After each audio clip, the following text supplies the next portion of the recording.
The late, great Roy Orbison. There won't be many coming home. Quentin Tarantino knows how to pick music. I'll tell you right now. You haven't seen The Hateful Eight yet, huh, Jimmy? No, I was going to last night, and I did Ari Shaffir's show at the Village Underground. I wanted to see The Hateful Eight very much. You will eventually, and I think you'll love it. But I want to see it in the Pan Vision. You have to see it that way. Pan Vision. God, Mr. Showbiz, the Pan Vision. Make sure you call it that when it comes out. I like the Pan Vision, Mr. Tarantino. That was a song they played in the closing credits of The Hateful Eight. Yeah, so he just knows how to pick music.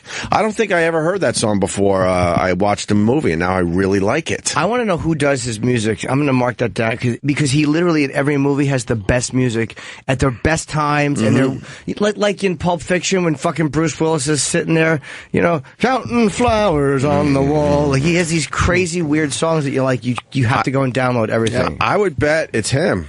I would bet he's got a guy, somebody that helps him. Yeah, but you don't think it's his music musical taste? I think he's very involved, but I know that he has someone that helps him out with that. Yeah. All right, it's so good, man. Yes, it is. We got Quentin Tarantino a little later this morning, so that's going to be wonderful, absolutely wonderful. Wait till I ask him about Pulp Fiction. You can ask a Pulp Fiction. Yeah, question but today? that's Sam Jackson's speech, huh? Ask him why that wasn't filmed in Pan Vision. Yeah, why wasn't that filled in Pan Vision? Oh my God! That would I want to see the version that's out now. That's the preview version. You gotta. There's more screeners. Okay. Yeah. Make sure you grab one because it's a great way to see this film. When, Teft, get me a schedule. I'll get it for you. We'll figure it out. We'll figure it out for you. I didn't think that would work. Okay. Who watched the debate last night? I watched it. Eric Stengel. Yes. Every damn Come second on down. of it. Yeah. How was it? It was a lot of fun. I kind of enjoyed it. Craziness going on. Ooh. There was coughing. Who was coughing? Probably me, because I'm always in. Oh, sorry. Well, no, they needed a cough button. All I was thinking was that we should have.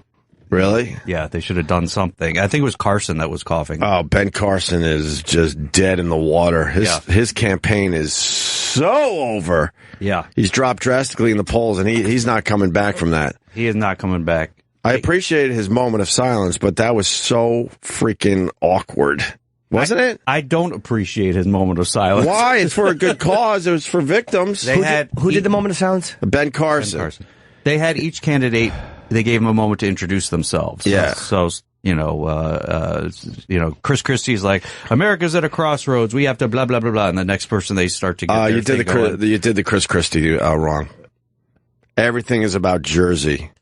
Yeah. We got to get a montage of every time he made it about Jersey. Did he say New Jerseyans? He said New Jerseyans. He said Jersey. I'm Jersey, governor of Jersey. It's unbelievable. Look, Jersey's a wonderful state, but let's relax a little bit. No one else up there is talking about their state as much as Chris Christie is. I do like why he does this for Jersey, and if he did it for Jersey, he could do it for the world. Basically what he's saying is, look at this collection of retards I've had to deal with. If I can give a go at this, the rest of you is going to be a cakewalk. Look at this shithouse. I have to deal with Princeton and Camden in the same office. Too bad he didn't say that, because that certainly would have turned some voters. But he made it on the big stage. He did, right? He's back on the big stage. Good for him. He's no longer on the JV squad. Right. The JV squad debate was so much fun to watch, because they kept saying, when I'm president, and I'm like, yeah. You don't have George a shot. Pataki is still saying that. Yeah, George Pataki he's still saying, when I'm race. president. That's cute, almost. Yeah. It's sad. George Pataki running is almost like when your nephew does a performance in the living room. You're like, God, come here. Come on. Give me a hug. Oh, he thinks he's people. Yeah, Huckabee's on the JV squad. Santorum. Oh, right, Santorum, that guy. And then Pataki. But anyway, so Chris Christie made it about New Jersey a lot, and he was the only one that wasn't standing behind the podium properly. He was leaning the whole time in this weird... Did you see how he was leaning? Was he trying to look casual? He was trying to look casual, but I don't think his legs can handle standing for that long, if you want to know the truth. He also had a mug. which seemed weird. Everybody else had their water bottle. He had a mug. Good for him. Drink out of a mug. Fat man like a mug. Because that's what fat man want a mug. Because that's what we do in Jersey. Yeah, we're mug people. We're mug people. We don't waste plastic. We reuse porcelain.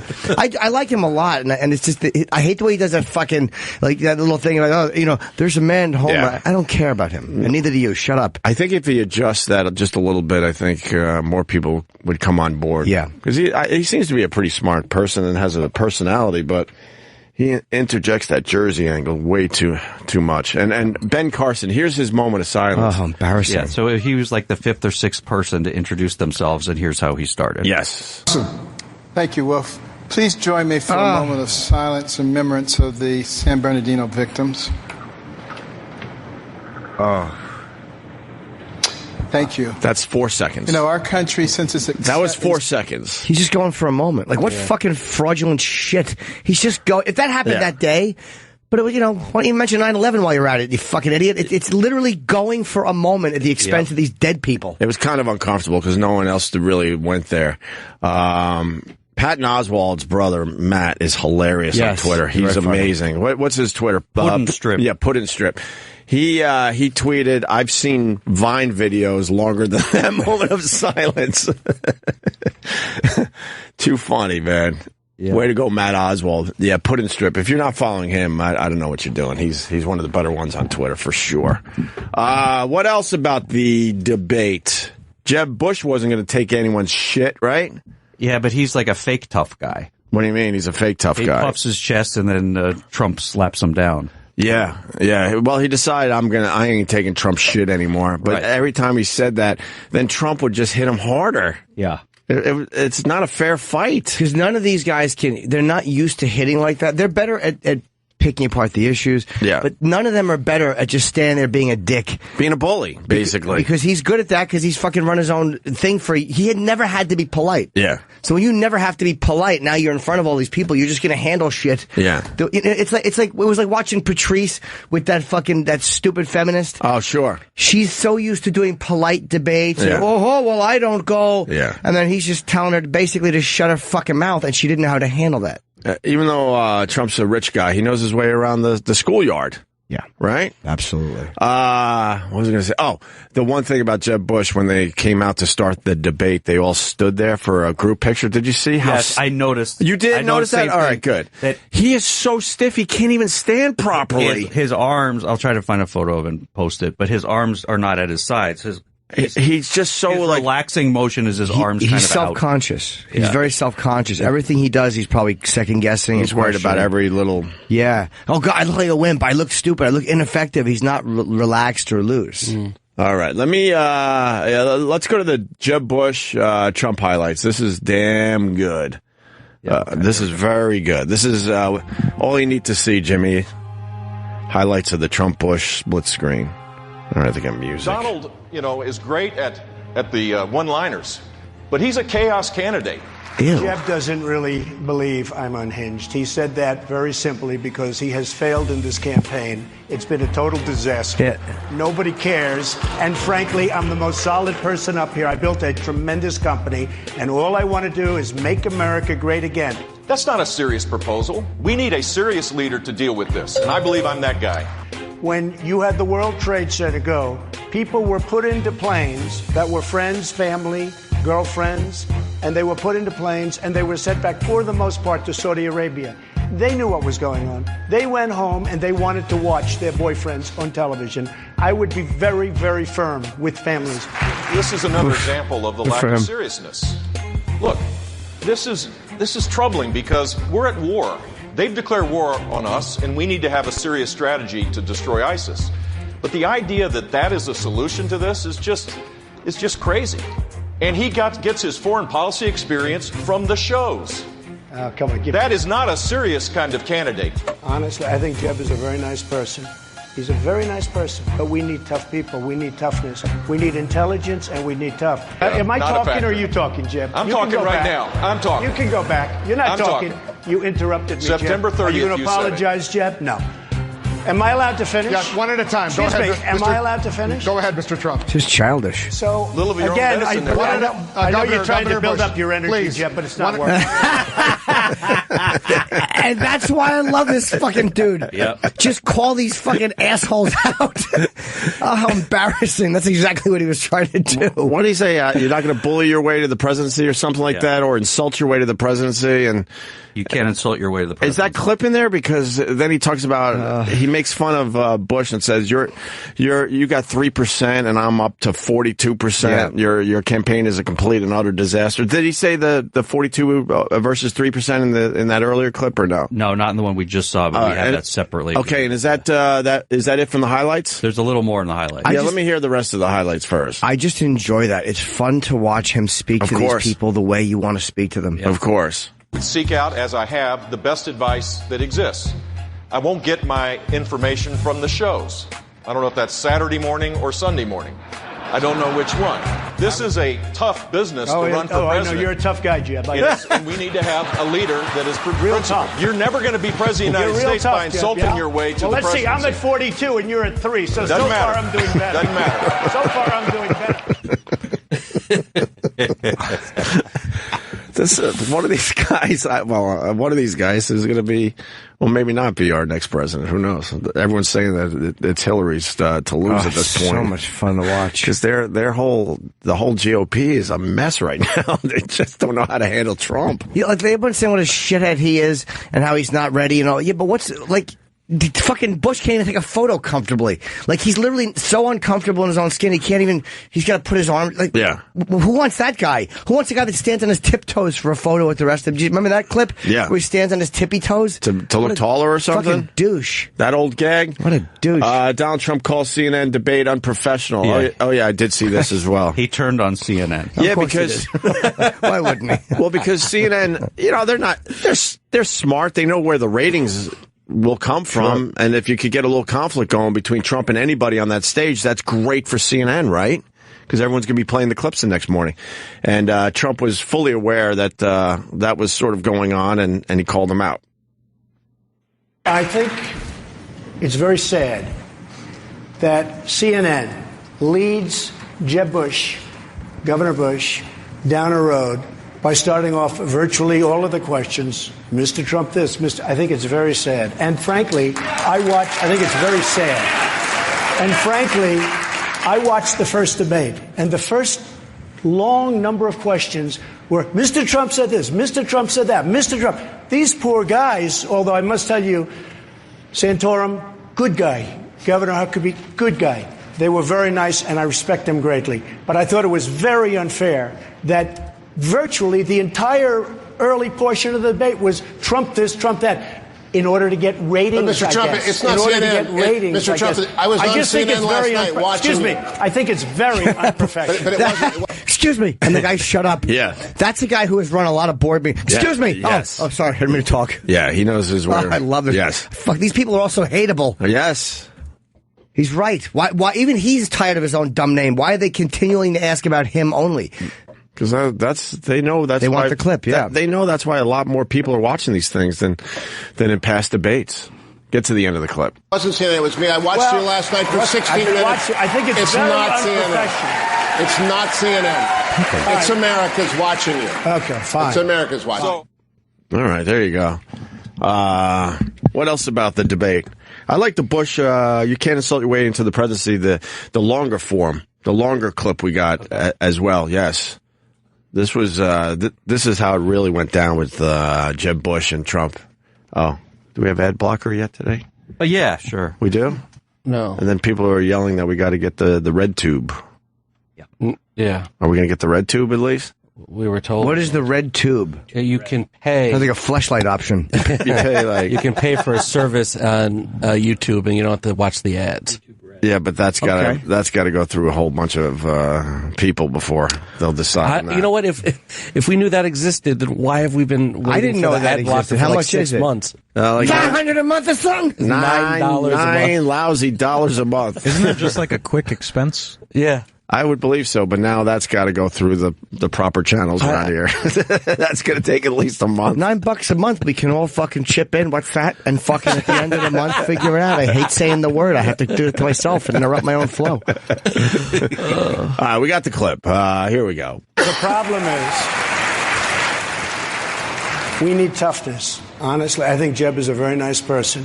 He's a very nice person, but we need tough people. We need toughness. We need intelligence, and we need tough. Jeb said when they come across the southern border, they come as an act of love. You said in September 30th that ISIS was not a Am I not talking or are you talking, Jeb? I'm talking right now. I'm talking. You can go back. You're not talking. You interrupted me, September 30th, Are you going to you said apologize, Jeb? No. Am I allowed to finish? Yes, one at a time. Excuse Go ahead, me. Am I allowed to finish? Go ahead, Mr. Trump.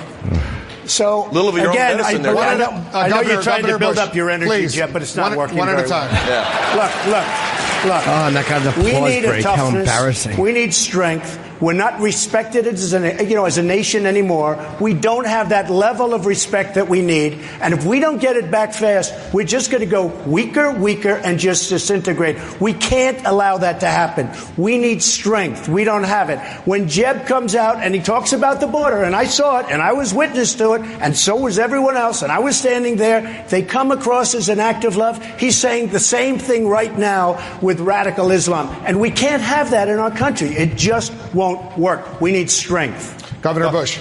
Donald, you're not going to be able to insult your way to the presidency. That's not going to happen. And I do have the strength.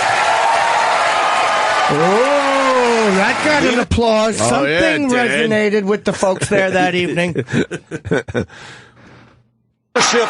Leadership is not about attacking people and disparaging people. Leadership is about creating a serious strategy to deal with the threat of our time.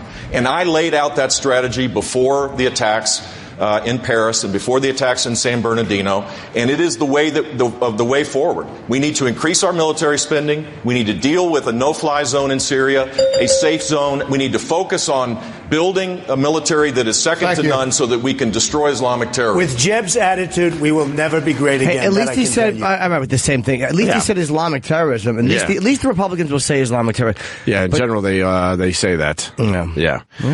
One more clip, and then I got stunt brain to fill in the blanks of the GOP debate from last night on CNN. The chaos candidate clip is really good, too. You want to go there? Because I think we already covered that in the highlights. Pretty much. Yeah. I wasn't sure if there was a little more to it because CNN really chopped the hell out of the back and forth. Rand Paul? You want to go Rand Paul then? Paul. I thought Rand Paul had a pretty good debate. He did. I wouldn't be surprised if he goes up a little bit in the polls after his performance yesterday. What, to like 3%? Well, I know. What is he at? Like 1 or 2%? He's pretty much in last place. He's like the farther out you go on the dais. No, I know that. He's all the way. He was all the way to the right. So that's not good. He was actually in a metal folding chair. Trump made fun of that too. Who did he do that to? Was it Bush? Bush again? Jimmy, he goes, how did he say it? He goes, you used to be in the middle here with me, and now look how far over you are. And Bush just sits there and takes it. He doesn't know how to say anything. He doesn't know how to handle that type of thing. All right, Rand Paul questions Donald Trump's candidacy. To go back to, though, another question, which is Donald Trump a serious candidate? The reason I ask this is if you're going to close the internet, realize, America, what that entails. That entails getting rid of the First Amendment, okay? It's no small feat. If you are going to kill the families of terrorists, realize that there's something called the Geneva Convention we're going to have to pull out of. It would defy every norm that is America. So when you ask yourself, whoever you are that think you're going to support Donald Trump, think, do you believe in the Constitution? Are you going to change the Constitution? Mr. Trump. So they can kill us, but we can't kill them.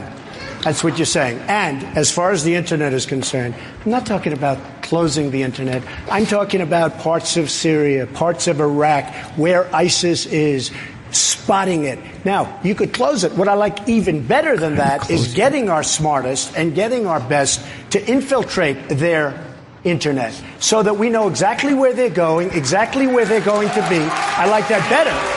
But we have to... the faces. He's got to stop with the faces. Yeah, the faces are stop with the exasperation. I can't believe there's a time limit. Yeah, please. I just can't imagine somebody booing. These are people that want to kill us, folks. And you're objecting to us infiltrating their conversations? I don't think so. So okay, they went after him last night. That's for sure. Can I just play one more very quick part of something Christie said? There's a fat man in a tie. I want to hear what he has to say. And look, the tie's off center. Why can't you fix your tie? That was driving me nuts last night. Probably, you know why? I'll tell you why. He throws it over his shoulder when he's eating. He's so used to throwing that tie over his shoulder when he's eating, he forgets that it's askew. Big bowl of mashed potatoes. And using it as a napkin to wipe some gravy off his chin. Why is his tie like that? Christy, what are you doing? He doesn't mean it. He doesn't mean it. Isn't there somebody with him right before he walks out on stage just to check him? Yeah, but they're too busy, like, prodding and poking him and making sure he doesn't break the chain on his foot. It's an elephant joke. Good one. They're right for the body shaming. Well, if I ever wonder why I can't get my head above that ceiling. Always the easy jokes. I hit it. Has been betrayed. Huh? We've been betrayed by the leadership that Barack Obama and Hillary Clinton have provided to this country over the last number of years. Think about just what's happened today. His fucking haircut, he looks like every fucking guy who hits his wife in 1960. That haircut is enraging. That is a perfect, I beat my wife in the fucking don't say a word, honey hairdo. He could be on the honeymooners with a haircut like that. That's a Gleason haircut. It's oh, God. I'm starting to think that people think Obama is shit. I'm starting to think that. Yeah, there seems to be some politically motivated statements. People think he's shit and has done a horrendous job with this country. Yeah, I was shocked by that too. Hit play. District in America, in Los Angeles, closed based on a threat. Think about the effect that that's going to have on those children when they go back to school tomorrow. Wondering, filled with anxiety about whether they're really going to be safe. That's the annoying part about Chris Christie. I like this guy, but stop getting into the minds of the average Joe. You fucking have, what do you have, 2%? It's not working. Yeah. Nobody wants to hear that shit. You don't have the average Joe vote yet. Oh, it's awful. Fuck those kids being scared. Some douche panic because they got a bad email. Right. Fuck them. They have to worry about threats every single day, and for whatever reason out there in L.A., they at the time, they thought, wow, this is one we got to take seriously. Right. In the 80s, he would have been saying, you know, there's a man who's drinking and he's a white kid wearing a Kango and he's calling in a bomb threat somewhere and he's watching the school be cleared. I did that in the 80s. I cleared the fucking school with a bomb threat. Man. Not healthy emotionally, maybe. I was drunk. What were the consequences? None. They didn't know who it was. There was no Star 67 back then or Star 69 or whatever it is. So you got away with it? Yeah. Totally? Yes. We called for my friends. It was the same. No, I know the story, but I always thought you got punished for it or something. No, I never got caught for that. I've done it more than once. I only remember the school being emptied once. Yeah. And seeing them in the parking lot. And, we used to call the nuns, and I used to always say that I was being abused. It was like 10 of us drunk giggling around the house, and they would just love it. I would just call and go, yeah, I'm the older man just having sex with. I forget what I would say. I was drunk. God, wow. And these nuns would take the call. Yeah. It was like an abuse hotline. Yeah. And I would just make my friends, and of course at the end I would just blow it. You fucking bitch nun, hang up. I didn't know how to end a call. It was like an SNL sketch that I didn't know how to fucking wind it down, so just.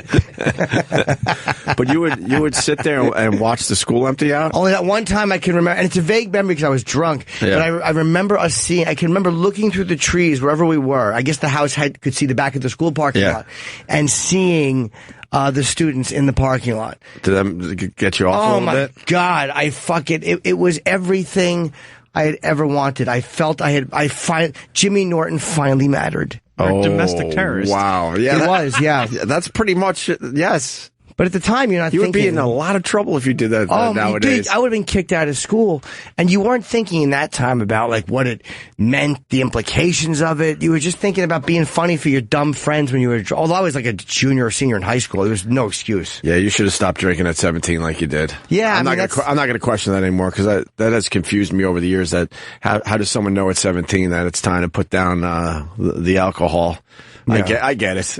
I get it. When you call in bomb threat, like when your idea of fun is like urinating all over the handle of your friend's fucking bathroom sink, it's just not normal behavior. Everyone else would like get drunk. That's pretty normal for I think so. For a junior and a senior. Okay, maybe it is. I think that's more normal behavior than calling in a bomb threat. Bomb threat was more antisocial. What was your angle that they actually took you seriously and everyone left the school? I'll never forget what I said. I could paraphrase what I said. Yeah. The ending statement, and this is probably what got them, is I said, if you think this is a joke, then start laughing. Wow.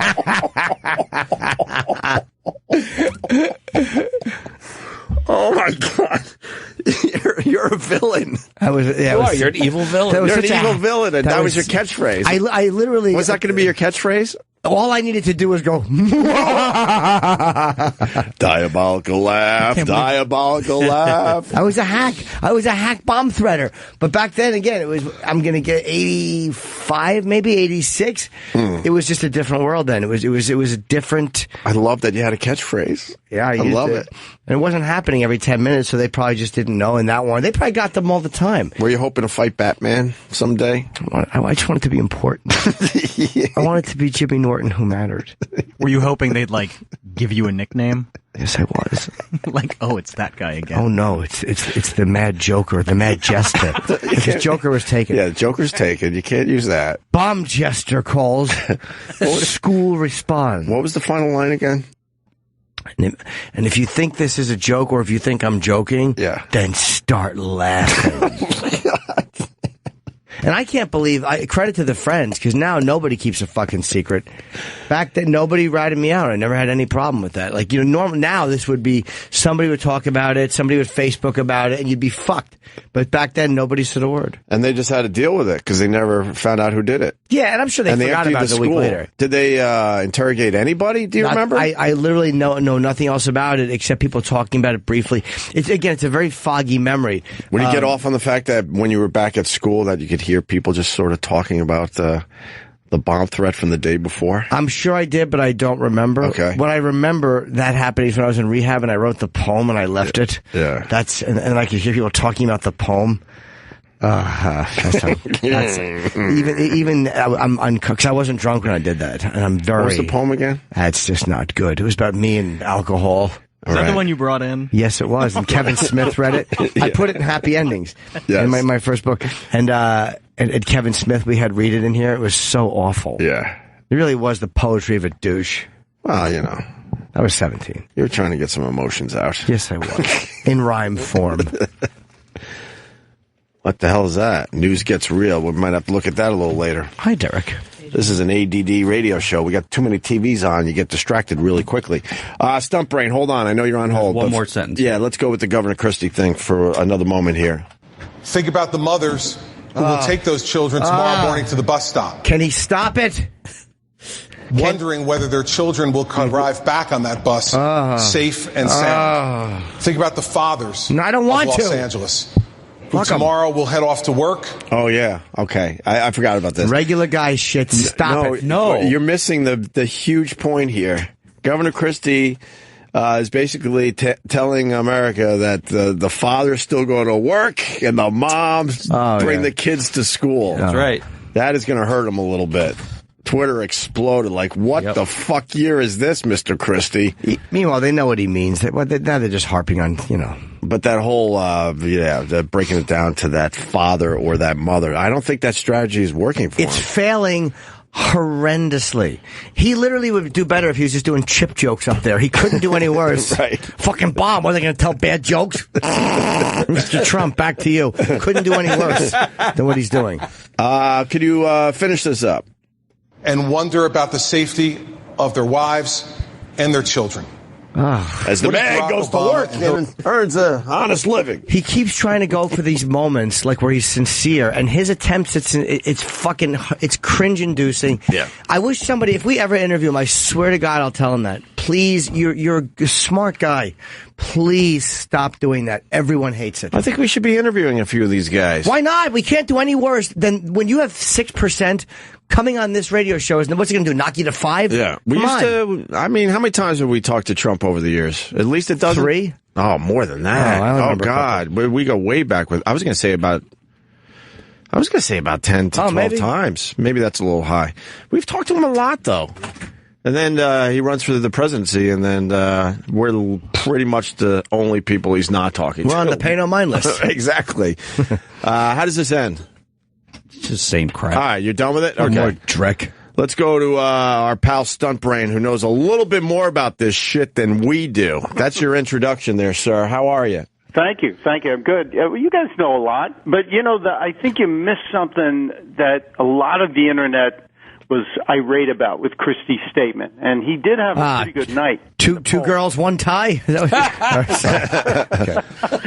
missed that one. We got a split screen of Chris Christie and Jackie Gleason, and he's got the Jackie Gleason haircut. Is that Reginald Van Gleason? Is that the character? I forget. I don't know who he's doing in that. It's a Jackie photo.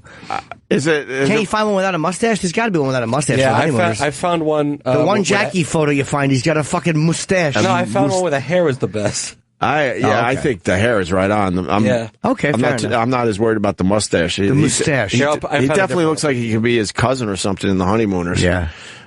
Continue, Stump Brain. Okay, he had a big night last night. He's strong night, but when he called Obama feckless and it slammed Obama's leadership, the internet went nuts with people posting the picture of Christie hugging him and walking on the beach with him after Superstorm Sandy. See, it's kind of not fair because I respected Chris Christie a lot when he was able to work with the other side back then. But now he's pushing the agenda that, Obama just sucks. And it's like, Chris, you know, at the time when Jersey needed him, he was there for you. So it's really strange that he's taking that angle on it. Yeah, and it just shows that he's pure politics, that he's doing what everybody else is doing here. But he did make a big connection, apparently, got good ratings from tying his thoughts right to the camera and not to the moderator, so people felt like he was talking to them. Oh, who falls for that shit? That stupid sincerity? The father's going to take his little girl to work. Yeah. Well, we see it differently, Stump Brain, because I was also checking out the Twitter feed with the GOP debate hashtag, and people were creeped out. They're like, why is Christie staring at me? That's pretty funny. Yeah, I like that. They were a little creeped out. They're like, God, I think he's talking to me directly. I don't like this. He's staring at me. It's just nonstop. He's looking at me like a roast turkey.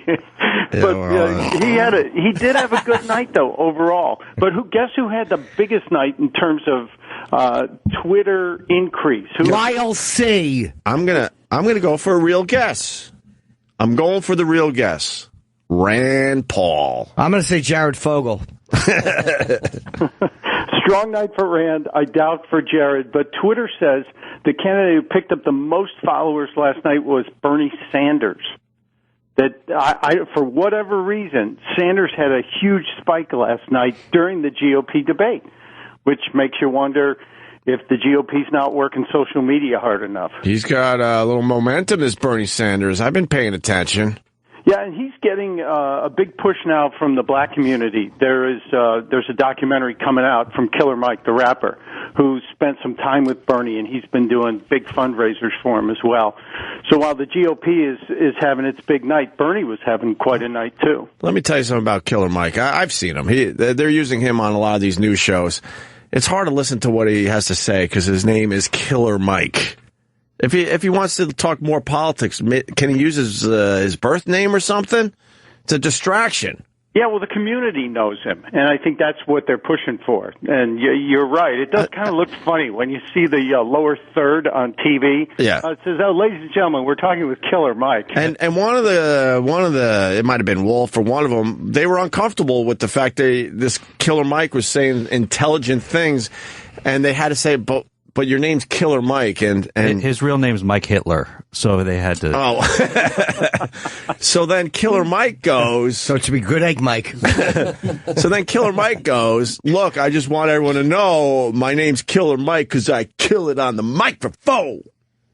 And that was uncomfortable too. Well, and the guy named Wolf is criticizing Killer Mike. I don't know if it was Wolf. I got a Wolf. Wolf was the go-to guy. I'm not sure. It could have been Brooke Baldwin for all I know. I don't know. But you wonder, you guys talked about the early debate, and that was fun. The JV debate. Wasn't it the JV squad? Lindsey Graham was losing his mind last night. Yeah, but I respect him in a way because he's just letting it all out there now. He knows he has nothing to lose. Yeah.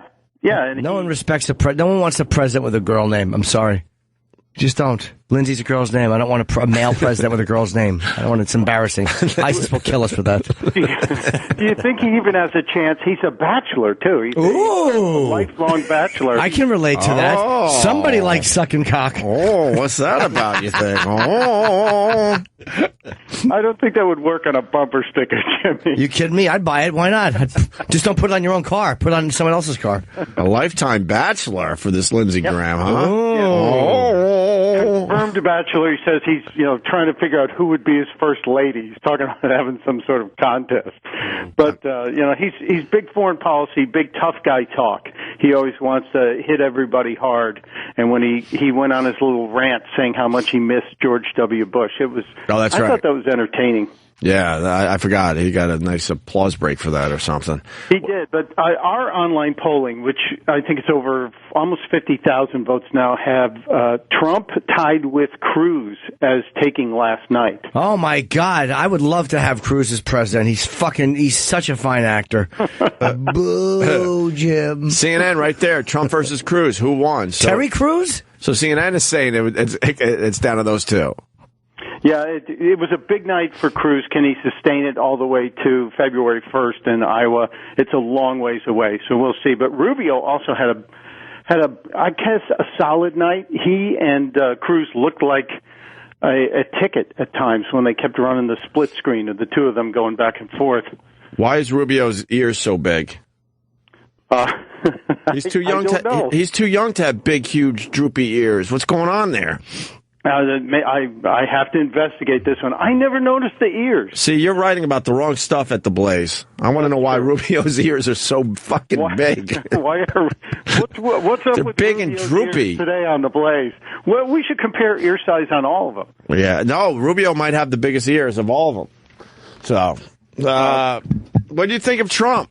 He wasn't talking a lot of policy last night. He never does. I know he doesn't, but don't you think it's time he's got to do that? Because these guys, they're discussing policy and what they would do and what they have done, and then they go to Trump, and then Trump, for the most part, just he's kind of bullying everyone around him. He bullies the media. He bullies his fellow candidates. The back and forth you just played with Jeb showed that Trump addressed every one of Jeb's complaints or questions by insulting him. He didn't give a specific answer with a policy or an idea on how to deal with it. And when they finally pressed him on him closing the Internet, which was kind of bizarre, he really doesn't have a grasp of how the Internet works. No, he was trying to climb out of that one because he absolutely said he would close parts of the Internet, and then he tried to say, well, no, I mean we would infiltrate so we know exactly what they're up to. Yeah, he's at times it appears like he's making it up as he goes along when he gets confronted on a statement because he's off script a lot. He doesn't have a lot of specifics, whereas the rest of them do. And well, when does that start hurting him? Because a lot of people know that point. But when are the true voters going to start really paying attention to that? And will he start dropping in the polls if he doesn't really start talking strategy and policy? It depends on what the big topic moves away from, or for the people. Right now, it's terrorism. The number one. Well, it's called terrorism, not terrorism. Get back to you. Gallup's big poll right now says that's the number one fear in Americans' minds. It's not the economy. That's like a distant second or third, but it is terrorism. And Trump goes out there and speaks so clearly, and we're going to get him, we're going to take him out, and so people rally behind it. Sure. I think you're going to see mid-January a real firming up of those top three. Ooh. Trump, it looks like he's not going to win Iowa, and you'll have to see what that does to him because it may kind of take him off course. I've had enough of Iowa. We stopped giving a fuck about just Iowa and Ohio. What a dumb country. Who gives a fuck? Sick of Iowa. I've never been there. The tour's not going there, Jimmy? No. It's not a bad place. It's just a little flat and boring. You should probably have brought the tour to Iowa, and then you would have an appreciation for their fine state. I don't get it. We always say, they're going to see what they do in Iowa and New Hampshire. Fucking cares. Well, let me ask Stump Ray, why Iowa? Well, I really don't know. Why is Iowa so important, and when did that start? It's first, and it's long been considered one of those states that represents a lot of other states. The same with New Hampshire. So you have a northeast state, New Hampshire, that's not a typical Democratic northeast state. So it represents a broader spectrum. Same with Iowa. You've got a Midwest state, typically red, but it's also a caucus. It's not just like a voting. People go and sit around in a room on the caucus night, and they vote as a caucus for a candidate. As a what? As a caucus. and so those are important early bellwethers. I think you look at Iowa, South Carolina can be thrown in there, and New Hampshire, and those will kind of give you an idea where momentum's going. And Cruz looks strong in 2 out of 3 right now. Okay. And what about the moment of silence by Ben Carson? Well, you're bringing up Patton Oswalt's brother's tweet was pretty good. It was a little brief for me. If you're going to do it, commit to it. Yeah. How long is a moment, though? How long is a moment supposed to be? His was only 4 seconds. I counted it. That's 4 seconds longer than I'd have given them. He did not have a great night last night. He's done. Right? He's done. Stinks. I think he's on a big slide right now, and he's on a downward slide. He is, right into Al Roker's arms. He fucking stinks. But the polling showing him slipping. He's dropped 10 or 13 points in just the last month, and most of that because of his foreign policy or lack of knowledge in that area. That's why when he closed, he said, I've been to 58 countries, and they all try and get their street cred out there. I think his delivery is turning people off now. He whispers, basically. And he's going to keep his evangelical base because they love him. Yeah. And they'll do whatever they can for him. But I think he's peaked, and you probably won't see much past early April with him. Okay, one more thing. Neil in Texas, he's on the phone. I don't have time, but he wants to say this. Stunt Brain is missing a really important part when Rubio called out Trump for not knowing about the nuclear triad. Yeah, we just hadn't gotten to it. You had Rubio showing Trump the nuclear triad, the 3 ways we're capable of launching nuclear weapons. They're all going to try and expose Trump's lack of knowledge in specific areas. And when you're a senator, you have to know this stuff. When you're Trump, you just try and say, well, I'll get the right people. And we're going to hire the best people, the greatest people. But he's right, and you saw Rubio take Trump to class on that one last night. Yeah. All right. And final thoughts? Anything else? Good night for Rand. I don't know if it's enough to keep him rolling and going, and I don't think we see a pre-show debate next time. I think the next debate you're just going to see the maybe top 9, top 8. Who's the next person to bail out of the race? If you asked me Monday, I would have said Rand. Right. That was the rumor, but I think he's back in. I look at Kasich or maybe, all 4 on the lower ticket, but I think Kasich's in the worst spot right now. I kind of like Kasich. I don't know. He's a middle guy. I kind of like him. His ace is that you need Ohio. Yeah. So you kind of need to keep him around. Nobody's going to win the presidency without winning Ohio's electoral votes. Damn Ohio. The fact that he's reasonable makes him seem bland because everybody else is insane. Yes. Well, in an insane society, even a sane man must appear insane. Whoa. Wow. Wow. Is that going to be on the test? That's right. I hope not. That's what it says, Star Trek. And Carly Fiorina. Yeah, it wasn't a good night for Carly last night. Are you allowed to say twatty on the Blaze? No. Okay, just asking. No, but it wasn't a good. Yeah, she I think hurt herself on 2 parts. Yeah. The fact that her last name sounds like dog food and she's unattractive. Could that be it? That awful combination. Different ones. Those are interesting, but different ones. Are you allowed to say cold-hearted bitch on the Blaze? Because I think we have. Oh, okay. But I don't know if that describes her. But she's got ice in her veins, man. Yeah, well, she was a CEO of a pretty big company. You got to have good for her. Some ice to run that kind of company. But when she begged for time, I thought she looked weak. Mm-hmm. And then when you interrupt, that always makes it seem uncomfortable. Yeah, she kept interrupting people, and I just think that's desperate. Yeah, that's a woman for you. It's like we say around this program: women should be seen and not heard. Or take the kids to school. That's right. And give them a bath. Take the kids to school, give them a bath. Change that diaper, honey. Chris Christie making it about the individual. That strategy is not working. I know other politicians have used it in the past, and it sort of works, but he's just pushing it too much. Well, it worked about 3 weeks ago in a bar when he gave a speech about drug addiction. Yeah. And he saw a huge spike. Yeah. But it seems to work on the small stage, not on the big debate stage. All right. And, Eric, what's that tweet you got up on the screen there? It's another Matt Oswald tweet. John Kasich reminds me of the guy who brings a Burger King Whopper onto a Southwest Airlines flight and eats it with his shoes off. That's pretty good. He had a good night, Matt Oswald. He had a very good night. Matt Oswald won the night. There you go. He was right on with his tweets last night. So, all right, Stumper, I think we did it. Unless you got anything else, but I think we did it. No, that's the big thing. We'll keep an eye. The only other one comment. Trump reaffirmed on several times on several different shows and on the debate stage, he will not be a third-party candidate, and that's huge news. Yeah, he said it last night too, right?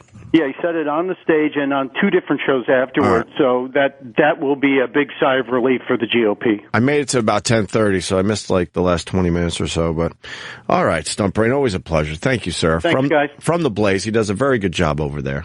Thank you. All right, Mike. There goes Mikey. And then what was one last thing? What was the Chris Matthews thing and the uncomfortable interview with Trump? We got a little piece of that, and then we can wrap this up. Move on to other things today. Yep. All right. Chris Matthews talked to Trump after the debate. I heard this is pretty good. I did not see it last night, so let me check this out. Mediate. Is Donald Trump honest when he says that Barack Obama isn't a legitimate president? So I knew you were that's a good question because I didn't say you couldn't. I didn't say you couldn't. I knew you can't stop me because I should really no I can't. I should not tell you this, but I do watch you a lot. So I knew you were going to ask that question. Well, because and you know what I'll say? I don't talk about that anymore. You know the problem with talking about that question? You get to answer the questions you like. By the way, this guy is a total professional, I have to tell you. So, okay. Here's the story. I don't answer because you know what? If I do answer it, that's all people want to talk about. You're going to have to answer it in a general election. You're going to have to answer it in a general election. Well, you're going to take the Oval Office? Then I'll answer. The president leaving the office is illegitimate? But I don't answer that question because once I answer the question, they don't want to talk about the economy. They don't want to talk about all the other. We Catholics believe in confession. You say you were wrong and you move on. Okay. You really believe this guy's an illegitimate president? I'm 100% with Chris Matthews on this. 100%. You know, if you went out there and talked about it that much, say you're wrong and then move on, or say you still believe it. Yeah. You can't avoid it. Yeah. Can't avoid it. You gotta say it. Did you have a good time? Was it a good interview? What, this? Well, I want you for a longer time, but thank you, Mr. Trump. We'll do it again. I would love Trump, to. I do think that's a blemish. I think it's your original. No, I know how you feel. Because I'm an American, I think our president should be respected. I understand. And I think there's a little ethnic aspect to it. I don't like it. Okay, well, he's African American, and we're saying he's not a real president. I don't like that. All right, that's annoying. That's annoying. That's not what it's about. When they were questioning where it's from. I mean, MSNBC definitely takes that angle. Yeah. You had me and you lost me. Oh, Chris, how could you? Well, let's see if he brings you back in the last 17 seconds. Think about you. All right. Well, but you're a mixed bag. We'll just keep quiet. I am allowed to say you're a mixed bag. I understand. Thank you. Thank you for coming over here. Thank you. He didn't want to answer that fucking question. That's a week. We'll have you for an hour. We'll get back to Penn. We'll do it. We'll go to Wharton. Can they stop trying to wrap it up funny and nice? Can they stop with that fucking nonsense? Ah, we'll have you back. All right, you said it. I heard you. Wink, wink. Shut up. Holy fucking shit, is this whole fucking political climate annoying. God almighty, I don't want to answer that question. We'll get you back. All righty. Wink, wink. Everything has to be wrapped up all nice. Stop wrapping everything up into a fucking package so you can throw it a break, you cunts. Well, don't forget the bow, too. You need the bow on top. Holy shit, it drives me nuts. 7 seconds. Let's see if there's more of that. We'll pay for the whole thing. The cathedral, right? That's right. Thank you, Mr. Trump. Thank you, Mr. Trump. Thank you. No, thank you. Had a good time. Good to see you. We're back. What's your question? I ain't answering it. Good to see you. Had fun. No, you didn't. You hated him for asking you that question, and you hated him for not answering. Yes. Well, but he's going to come back for a whole hour. And by the way, that is fucking embarrassing that he won't answer that question. If Chris Matthews gets Trump for an hour, wow, that is must-see TV. It'll be bullshit. He'll fucking won't answer the question, and then Christie will move on. Yes, I mean, and then Matthews will move on. It'll be nonsense. Chris Matthews, yeah. All right. And that was the debate last night. It was very entertaining. They just tried to scare the crap out of everyone. I mean, that always happens in the debates. There's a little term for that. It's called fear-mongering. Mongering? I think you pronounced it right. All right. Well, mongering. It just seemed like a lot. It seemed like that we're... Well, it was mostly on foreign policy. The first half was ISIS. It was all ISIS. How are we going to stop? We have people in our country that are going to kill us at any second. What are we going to do? Yeah. Obama sucks. Yeah. Heard that a lot last night. No one respects him and what he's done whatsoever. They all hate his guts. Right? The whole thing is just silly. I love it, though. It's entertaining as all hell. I never watched this shit as much as I have lately. I never did either. It's so entertaining.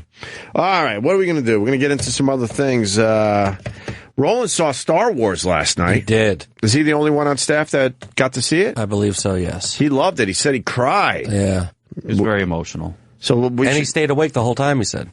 He's telling us that. I don't know. Well, Roland crying. I don't know if it probably was just the top of his forehead was sweating and he misinterpreted it as sadness and emotion. These things are like, I'm crying, just sweating.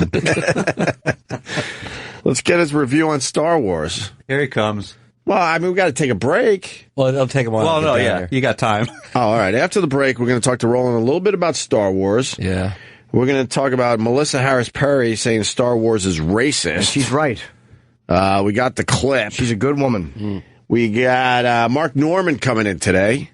And a little later, we got Quentin Tarantino. Very excited. And Henry Rollins. So another busy, busy show. So stay there. We're back. With Opie and Jimmy. Oh, we are back with Mark Norman as well. What's up, Mark? Holy hell, it's been years, it feels like. Good morning to you. Good to be back. I've missed you. We asked for you. Oh, really? Sometimes I guess it just doesn't match up or whatever. Yeah, I've been on the road with the arena tour with the Shoom. How's that going? Oh, it's great. Yeah. She is really pulling out all the stops on this one. Yeah, you got to get me the paper because the Shooms is in the paper today. Is that right? She talked to Barbara Walters, and it was pretty fucking funny exchange. Really? I got to read it word for word, yes. A lot of sexual stuff. Well, she was asking Barbara Walters if she ever faked an orgasm. Oh, well, that's clear. Shooms. I want to read it. I got to find it. But anyway, the tour's going well. What'd Barbara say? That's what I'm trying to find. Here we go. Fresh from blah, blah, blah. Okay. When Walters asked this sexually explicit comic if she ever fakes orgasms, Schumer went into predictable graphic detail, but she turned the tables on Walters 86. Have you ever faked it? Walters shot back, I'm not going to tell you. Asked why, Walters declared, because I have this image of myself as being dignified and so on. Schumer said, I think I'm dignified. I just did a press conference on gun control. Walters said, I have to tell you that doing an interview with you is not exactly like interviewing Henry Kissinger. Oh. Was she mad at her or was she joking with her? I don't know. I think she was joking. I think it seems like Barbara was having a little fun with it. Oh, I would imagine. God bless her at that age. Didn't she? She used to hook up with a lot of... I was going to say. Married senator or some shit. Right. She used to fuck that guy, black guy. Barbara Walters. Really? I believe so, yeah. And she didn't fake it. Barbara Walters had some action back in the day. So. Yeah, good for her. She was banging like Gaddafi or somebody. One of those guys. I don't Arafat. know. Arafat. She fucked Arafat? Yeah, that was a big thing. I've never heard that. How do you know this, Mark? I've heard that was like a talk of the town. The talk of the town? I never heard that. On Bourbon Street down there in... we got to look that up now. You get to a barbershop, guys start talking. Yeah. They start talking about this shit, huh? Good for Babs. Yeah, Babs, Babs got it in. Yeah. She got it in a few times. I would. No. The young Babs? Young Babs. Let me look at young Babs. That's rough. That is pretty rough. There's Arafat. She was never a looker, man. I literally don't know which one of them I'd fuck first. Oh, my God, really? It's her and Arafat and some guy in a fucking awful 70s mustache. Probably 1975. Looks like Kenny. Yeah. Wow, she was never a looker, No, huh? she was terrible. No, she's like a bad Streisand. She looks like the crazy lady in a 50s movie. Like, she looks like the portrayal of an insane old woman. Right. Yeah, that's not good. But the Shooms made, 2015 Most Fascinating People or one of those? Yeah. He's on the cover of People. Right. She's on the cover of People magazine too. This, I guess, are they weekly or monthly? I think this Amy Schumer's going to be big. I think she's going to be big. Kid's doing all right. Did you see her nude photo? I did. Or panties, I guess. I did, with the high heels and the cup of coffee. Yeah. It was all right. Yeah. I had to say, I was like, this is better than I thought. It was all right. Yeah. I found one more clip from the debate I forgot that I want to play for Jimmy. Fiorina. Did you watch the debate last night, Mark Norman? No, I can't do politics. That's what I used to say, but this is like a circus. Yeah. Don't you enjoy a good circus? A good sideshow? Nah, I hate the circus too. Yeah. Except when they hit the animals. That's the only part I like. Yeah, that's fun. Do you know how miserable those animals' lives are? All right, give me a ticket. Christie got loose last night and took out like 10, 20 people in the audience. Right. They had to get the trainers. Yeah. To get them back on that stage for the debate. Do they still do the line with the chair and the whip? Is that over? Oh, wow. Yeah, they kind of do it. All right. But my info is about 2 or 3 years old now. Yeah. I went to the Ringling Brothers Barnum and Bailey Circus. Uh-huh. And I was just bothered by the elephants. I'm becoming a fucking pussy. Right. Don't they walk those across Times Square or something? Through the tunnel. Through they the tunnel. Walk them all through that. the Battery Tunnel. Yeah. Right. Yeah. And they have to pay a toll. I'm being cute. I'm being cute. But Fiorina said something about being a woman last night that, wow, what is this headline? Fiorina clearly meant bitch or perhaps bossy in any case. She's been called every B word. That's what she said in her opening statement. Okay. Is this about Margaret Thatcher? No. You didn't find the Margaret Thatcher one? For it. Oh, okay. Yep. You got to find the whole Margaret Thatcher thing. Yep. She told the boys something last night. With the boys. The boys on that stage, basically, when you need a job done, you call a woman. Oh, wow. Yeah, she was basically kind of quoting Margaret Thatcher. Right. Is this it? Let's try it real fast. Watching football Oh, together. my God, a commercial. Did she quote Margaret Thatcher early in her life or towards the end when she still thought she was seeing her dead husband? Oh, right. I forgot about that. Yeah. Margaret Thatcher went a little nuts. I forgot that she had a little... Yeah. She went a little batshit crazy. Yeah, she lost her mind. Yes, she did. Where are you going? She's talking to an apple. We could get Roland as you find the clip. Roland went and saw Star Wars last night, Mark Norman. Yeah, he said it's the best movie he's ever seen. Really? That's what he told me in the hallway. Are you a Star Wars guy? I like the first three, yeah. I'm not really a Star Wars guy. Like a geek. You just appreciate a good movie. Yeah. That's where I'm at. Like I'll eventually see Star Wars, and I'm sure I'll enjoy it. Yeah. It seems like I'm going to enjoy the movie, but I don't need to see it anytime soon. I want to see it on a screen, though, in 3D. That's how I want to see it. Oh, is it 3D? Is it? It's wow. IMAX 3D. I like that. It was Yeah. awesome. You'll laugh, cheer, and cry. All right. You cry because someone dies. Who dies? Nor you cry of happiness, too. It's so good. Who dies? I'm not saying I don't want to hear a thing. That means someone dies. Oh, boy. or not. Oh, no. Maybe. I want to know who dies. Ooh. Who dies? I hope C-3PO doesn't get all rusty. he has a red arm in the film, right? I saw that in the trailer. I don't want to know anything. It's in the trailer. I don't care. I didn't see the trailer. It was so good, though. Yeah? Yeah, it was the best one. J.J. Abrams. What makes it so good, though? Just how it's filmed? The whole story. From the filming, the story, tons of action scenes. Okay. And then even the new characters you love, too. There are new characters, huh? Does one have the initials JJB? I certainly hope so. No, BB-8. I miss him. No, it's really good. And then you go to Jakku, the new planet. It's really awesome. Jakku. There's a new planet called Jakku. Yeah. Bless you. You learn about Jakku. Bless you. We learn about Jakku. Yes. Okay. And then Ray, Finn, all the new characters. What's the new planet? Jakku. God bless you. There you Keep go. doing it. It's going to keep bombing, and I'm going to keep doing it. Why? Jakku. What makes Jakku so cool? That's where the girl Ray... It's Esther's brother. Nice. Nice. Mark just goes nice. That's where the girl Ray is from. Yeah? Yeah, it's really good. She's awesome. And you stayed awake? Wide awake. Wide awake. I took Eric had this new energy drink thing. You take it, and I had 2 coffees. I was like wired all night. Roland. Eric's got a new energy drink? Oh, Yeah. Does he really? Really? Well, it worked for me. What's the new energy drink? I don't know. It's something like a 5-hour, but it's like, he said they're like vitamins or something. Be, what's it called? Be something. Be fat and lazy. I know.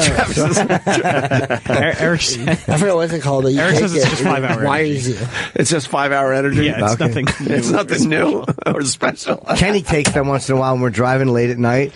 And I always know he's taking one because he'll start getting... Because Kenny's never restless, but once in a while he'll get like a little restless as we're driving. It makes you very restless. Yeah. During a slow scene in the movie, I kicked over my iced coffee bottle and it made a lot of noise, and my legs wouldn't stop shaking. I was like wired. I was like, woo! Oh, really? That's so exciting. Roland's either completely asleep or like off the walls. Yeah. There's no in between with you. No. All right, well, which one is he now? That's a good point. Me? I'm fading now. You're a little tired now? Oh, hell yeah. I'll probably fall asleep in like 10 minutes or so. The rise of pimple porn. I'm more excited about the Hateful Eight. That was good, too. I saw. What, you saw it? Most of us did. Oh, man, I'm jealous. We got Tarantino coming in today. I heard. It's just awesome. I loved it. Oh, boy, I can't wait. And it doesn't matter. It's a little over 3 hours long. It just doesn't matter. If it's good, keep it long. How about this? 2 sets. 3 hours. Sets. That's it. 2 sets? It's almost like it could easily be a play. Oh, interesting. 2 sets. A stagecoach and then this... 2 sets. 2 sets. Oh, wow. See, it's easy to say Jack Who. And then what do they call the more... What is it called, Travis? Help me out. The where they were all hanging. What the hell? Oh. Like some kind of depot that is outside of town. Travis doesn't have his headphones on. So it's like a true Western. It's awesome. Oh, boy. The language is great. A lot of N-bombs. Ooh. The characters are amazing. The violence is right there. The humor is right there. Yeah, you got the twists and the turns. Jennifer Jason Leigh was badass. Jennifer Jason Leigh? Yeah. She was all right. Yeah. Did you see her in Fast Times? Huh? Yeah. Oh. She was all right in here yesterday. Kurt Russell kicked ass. I think she's just a little shyer during interviews, and plus she's touring with a huge star. She's a very famous person, but he's one of the biggest stars in Hollywood. She's also very introverted. She's not made for going a little quiet. She's not like. She's probably better on her own. Sometimes when 2 actors come in together, they're not used to doing interviews with their peers, and they think it's going to be easier, but they just keep deferring to each other, like, oh, you know. And he very easily takes over the room. Yeah, he's great, dude. He's a really good. He's awesome. So for her, he's probably a bit overwhelming, right? But maybe she's just terribly shy, and that's why they send her out with Kurt. Yeah, she was fine. I mean, no problems, but Kurt Russell was awesome though. And the Hateful Eight movies, all right, I'm gonna definitely check it out. And when we got the Fiorina clip. Not yet. Oh, okay, no problem. Golly. And I got to go back to Barbara Walters really fast because she says Bradley Cooper is screwable. Barbara Walters finds Bradley Cooper screwable. I like that. Schumer opened her up. I could just sit and stare at you, but that would take too much time, Walters told Cooper. But I find you very screwable. Screwable. God. Such a weird term. She added, I think you're handsome. I think you're sexy. And when asking the Joy star, I'm hearing good things about this Joy movie, too. If he knows just how attractive he is. Cooper didn't reciprocate, but he did appreciate the sentiments. Thank you. I think that I've grown to stop thinking about it. But sometimes I feel better than others. Yeah, I think it has a lot to do with feeling comfortable with yourself. He knows he's fucking screwable and that every woman wants him. He's just trying to tell this 86-year-old woman to keep her dried vag in her seat because she has 0 shot. You know, you're so screwable that I looked down and my vagina had a droplet on it, and normally it has the texture of an ear. Her pussy looks like a folded ear. You lick her pussy, it tastes and looks like a folded ear. It smells like dandruff. She cleans the labia with a Q-tip. Oh, God. Yeah. That pussy is horrid. The doctor puts that thing in it to hear it. Oh, my God. Occasionally, it doesn't get wet anymore, but there might be a little oil on it. Like, you know, your ear gets sweaty. Yeah. He's got to hit it with a cotton ball. Yeah, just from flesh rubbing together. Have you seen Bradley Cooper's girlfriend? No. Ooh, what a dime. What a dime, pretty, huh? Mm-hmm. Oh, was she only 10? Is this the clip? This might be the clip. Yeah, this might be it. All right, I'm listening to it. I don't want to play the wrong clip. All right, that's fine. That's it for Star Wars, I guess. Roland got to see it, and he loved it. It's hard to talk about it because you don't want to give away too many. Can't give anything away. Right. Why? When are you seeing it? You're a Friday. geek. Why are you waiting till Friday? Because I couldn't get into a screening. You don't know the right people. It opens Friday. This Friday? Yeah. Why don't you go on Thursday? It opens on Thursday. Oh. Yeah, it opens on Thursday. I'm going Monday. That's after me. I know. Yeah, but Travis is saying you could go Thursday. Why I'm Friday? going Monday. Well, what are you, a dork? I'm taking my daughter for her birthday on Friday. That's great. What a gift. Movie Daddy wants to see. I'm going Monday. I was going to go alone, but she wanted to go. I'm taking her to Scores on Tuesday. That's funny, yeah. It's my daughter you're talking about, man. What a gift! A movie that No, she wants to see it. I wouldn't drag her to it. What a wonderful father. How old is she? 10. She'll be 11. All right. She'll be 11. But are they into the Star Wars at 10? She wants to see this movie. Okay. Yeah. My daughter's into it at 6. All right, because I know the Lego Star Wars got a lot of new young fans. Oh, wow. That's cool. What are you going to take her to see next week? A one-act play, the Conrad Bain story? I would see that. I would totally see that. She is the right age to see Spotlight. Yeah, she's the perfect age.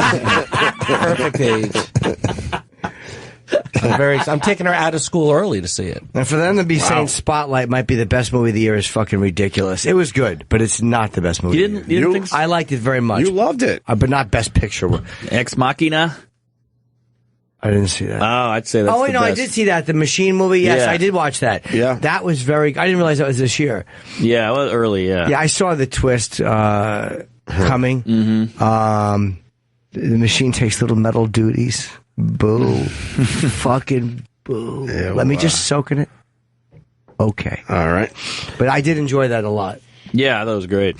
All right, we got the Fiorina clip. Yes, you're gonna have to boost the audio on this. This broad is cold, man. Yeah, she is cold. Fucking bitch is so cold. She's like an icicle store. Why would they sell icicles? You heard? Yeah.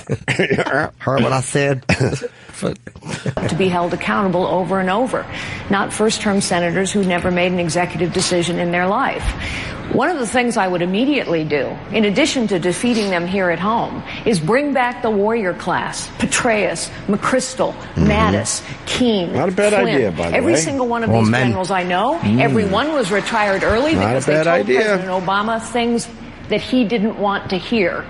We must have Sunni Arabs involved in this coalition. We must commit leadership, strength, support, and resolve. I'll just add that Margaret Thatcher once said, if you want something talked about, ask a man. If you want something done, ask a woman. By the way, aren't all those generals she mentioned men? Yes. Yeah. Okay. Well, so if you want some Yeah. you want the legwork done, you get the men. Yeah, it sounds What like... about men's rights? Men are second-class citizens in this country. I do believe those guys got a lot of things done, and they have penises. Exactly. And it's kind of ma'am. vague. If it wasn't for cocks and balls, we wouldn't have AIDS, Carly. Go ahead. That's true. Some guy fucked a monkey. Absolutely. She's a ma'am, right? That's how you describe her? Ms. Ma'am, yeah. I go ma'am. Shrew. Thank you, ma'am. Shrew. She's tough, man. Mm-hmm. She doesn't have a shot. She's pretty knowledgeable about with the topics and stuff. But it's so silly, because you could imagine if a guy said that, it would be like an uproar. Yeah, if you want to get something done, you gotta get a man. Fuck these broads. It kind of goes without saying, that's why. Yeah, but, why can't she get away with it? So you're saying if you want to make a phone call, you need the phone. Well, yeah, we know. Right. Of course you need a man to get things done. Look at her with her fucking tits almost showing. I like that little red. Yeah. Right down to her cleave. You fucking love it. You find her attractive on any level? Yeah, I mean, I'd fuck her Really? face. Sure, I'd hang her big, long, fucking Harry Dean Stanton head off the bed and fuck her in the mouth. I mean, that might be a respectful way to say it, but yeah, I would. I'd put that long half a moon face in my bed. You'd call Yeah, it. I can only What's see that? the top. It seems like the bottom half is a goat, like goat legs. What's her problem, you think? Well, she's just older, and she's a cranky woman, and she's running for president. That's a weird gig. She's extremely cranky. Yeah, doesn't really show much personality whatsoever. Yes. We got to go back to Star Wars. Melissa Harris Perry on MSNBC. She says Star Wars is racist. What did she say? And I don't think she was joking. And I know a lot of people have pushed toward the whole Kevin Smith thing because he kind of made this point. Chasing Amy. But I really think she meant it because she has never shown any sense of humor on her show. Mm-hmm. And she has a bad lisp. Ah. But I guess you're not really allowed to point that out these days. But, right. But it makes it hard to watch her. Okay. All right, here's Melissa Harris Perry. Interesting, because I know why I have feelings, good, bad, and otherwise, about Star Wars, and I have a lot. I spent the whole day talking about the whole Darth Vader situation. But really? You could? Yeah, like the part where he was totally a black guy whose name basically was James Earl Jones, who, right. but while he was black, he was terrible and bad and awful and used to cut off white men's hands and didn't, actually claim his son. But as soon as he claims his son and goes over to the good, he takes off his mask and he is white. Oh yes, I have many feelings about that, but I will try to put them over here. Why do Good people... luck with that. Yeah. It's Luke's father. He's got to be white. Yes. Absolutely. What are you, crazy? That was the point that was made as soon as this clip kind of made the rounds yesterday. But wait a minute. I don't know if she was kind of kidding there. Travis. No, she was 100%. Thank you. Yeah, I'm with Travis on this one, man. She doesn't joke around. No, but she takes the racial stuff very seriously on her show. The tone of that is it's almost... The tone of that didn't seem like, unless there's more here, that didn't seem very serious to me. No, she was serious. I think she was serious. And I didn't think she was that serious. was kind of racist. She's like, come on, it's James Earl Jones. He's bad. Right. He's obviously black. Right. What do you think, Eric? I just, I think she's doing a bit. You think she's doing a bit? I think she's doing material. I don't think so. I don't think so. I think she's absolutely She tries serious. to find racism guys. all the time. She takes herself way too seriously. I don't disagree. Go back slightly. About that, but I will try to put them over here. Why do Good people... luck with that. Yeah. See, she laughed, but I would put them over here. Like, there's something about that, but that's not important right now. There's something comic timing about that. I'm not saying it's a great joke. Yeah. But that's the only reason I'm saying it, is because you're listing all these things. Like, I'm not even going to comment. I went out with this girl, and she was really fat, and she had one club foot, but I'm not even going to talk about that. Her personality, it's like that's the cadence of it. But this guy's saying good luck with that. He kind of thinks she's being serious about it. I thought he was kind of joking back with her. I don't know. Yeah, it's just my take on it. I mean, what do I know? MHP, I don't know her. Whoa, let's play the last 5 seconds. Star Wars so much? For one thing, I mean, we were talking... Yeah, okay. Uh-oh. You thought she was doing a bit too, huh? I definitely did. I don't know. I don't think so. I think it's real. I think it's real, too. Because there's a lot of details there. Oh, do tell. She's really thought about it. Yeah, she's really thought about it. I think she's really tried to back up her theory. But there's white kids. Mm-hmm. Can't blow off the fact that there's white kids in this whole thing. Does she even know the story? Exactly. Unless the mom's black. Unless the mom is black. That's what we got to figure out. Nah, but you fucking wouldn't get a white Luke, a blonde-haired, blue-eyed good boy. True. He was a good boy. But what do they complain about? Jabba the Hutt was clearly a brother. Yes. So, Greedo was black. Huh? Greedo was black. Greedo, what a pull. Oh, boy. What a pull. I forgot that name. You guys ever hear the controversy about Greedo and Han Solo and shooting first? No. Oh, yeah. That was a whole thing. That. That was a big thing. Yep. What was the controversy? Yeah. That in the original, Greedo didn't shoot the gun, Han shot him, but Lucas changed it for some reason. No? Yeah, I've heard that. Wow. For some unknown reason, the chinless cartooner fucking changed it. Of course he did. Aha. Ugh, I can't stand him. Why? He just stinks, dude. That cantina scene, it's fucking horrendous. Well, it doesn't hold up. But then he added a whole bunch of new wacky guys to it. That's why he sucks. He gave us one of the best films ever. Star Wars is a great film, and so it's the amazing.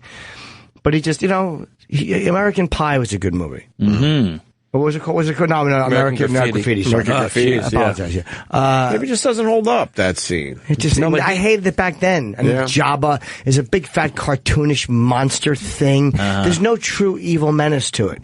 The only one is Darth Vader that has a really great energy, and that's just because you can't see him. And James Earl Jones is.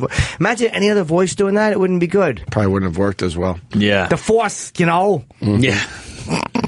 Bunch of Force or something. What about the Emperor? Fuck yeah, it's coming.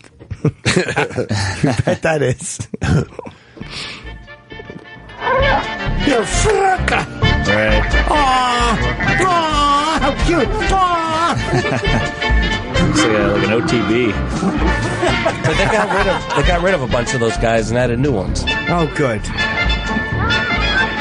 I hated the fucking elephant. This song used to be on the radio. Yeah. Is that right? Yeah. Really? Wow. Yeah, this song, the Ewok song, was on the radio. Yeah. I don't remember that. Yeah. New Hop. What, like the pop stations? Like CBS FM or something? Yeah. Here in New York? Yeah. There was also like a disco version of the Star Wars theme. Yeah, I remember that. It's a terrible song. The Ewok celebration was a big one. Oh, I don't remember that. The Ewoks, that's all you need to know about him. Yeah. Right. That's all you need to know about George Lucas. Q. Oh, look at the little guys. Mm-hmm. But he's like a billionaire from it. I'm not saying that he's not. Yeah, well, you know who else is a billionaire? El Chapo. El Chapo's a billionaire. Well, I have nothing bad to say about El Chapo. I don't either. I'm saying he doesn't make cute cartoon things. I'd love to see him get a hold of one of these Ewoks. I'd love to see one of those little fucking awful heads come off. He has higher standards than George Lucas. He certainly does for children's toys. Yeah, Fogel could have a run with that wicket. Teach him a lesson or two. Oh, look at these things. They're not even believable looking live creatures. Right. Little fuzzy, little cuddly things. Yet those little guys destroyed every evil bad guy that was established in the earlier film. Utter shit. They threw twigs at him. Yeah. Yeah. Do you see the Subway ad with that emulates the cantina scene? Oh, wow. Let me see this. A lot of crazy things happening at Subway. How much did this cost them? Holy fuck. Nice try, Subway, but we'll never forget. Yeah.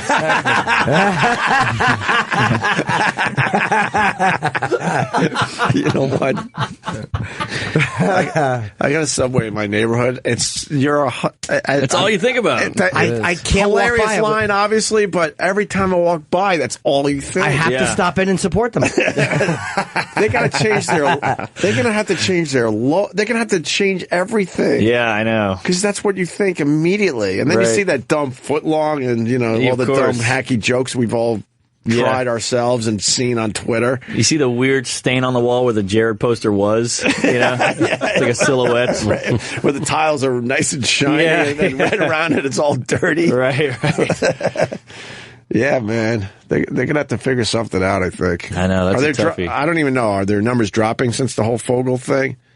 They've got to be. And then the meat, because I used to like a good Subway sub every once in a while. Me too. And now you go in there and the meat just looks greasier now. It's always been shit. Everything just doesn't look, nothing looks right anymore. I know that guacamole, you're like, wait a minute. It's a terrible fucking sandwich. I've been bashing Subway for you. I would never eat a sandwich. I'd rather eat your booger tissue and your booger tissue sandwich between liverwurst. All right. I hate Subway. Game on. Bready, awful sandwiches. Was it ever good? No. Not even like when they came out. It wasn't cold cuts. I don't like a Jersey. I don't like Jersey Mike's the name, but I'm telling you, I finally broke and had them on the road. Those cocksuckers are great. Really? Holy mackerel! Did I fucking chow down on a Jersey Mike's? Yeah. Better than Jimmy John? I don't know Jimmy John. I don't know them. I don't know Jimmy John. I don't know what he does. Tell him you don't want to see him. He'll understand. Believe me. What's a Jimmy John? That's like kind of I guess Midwest. They have. I've never heard Jimmy John. Joint. That's basically Jimmy with what he is after him. Thank you. All right. Let me take this call. This is a great line coming in from Patrick in Nevada. Patrick. I'm in Atlanta, but hey, boys, I just want to chime in on the Carly Fiorina. Men are better at everything, and that is why Bruce Jenner won Woman of the Year. Oh, that's funny. It's a good point. Good line. Nice, buddy. All right, boys. Punching out. She also did a why dogs are better than cats thing. Oh, wow. Because cats just scratch my hips and don't do it. Yeah, is she an 80s comedian? She's talking about why L.A. and New York are different. She hates the food on planes. Right. My God, look at her. She's got like a thin piano tie and sneakers. Yeah, the blazer sleeves are rolled up. Yeah, Bud Friedman's bringing her out. All right. And she said something very controversial about Obama as well. Oh, good. Speaking of cats. Mm-hmm. Is it in this whole clip? It is. Oh, good. Let's listen to a little of this. You stay right here. Okay, feed me a line. Hurry up. Why dogs are better than cats, it says on the screen with Carly You're Fiorina. allowed on the couch at my house.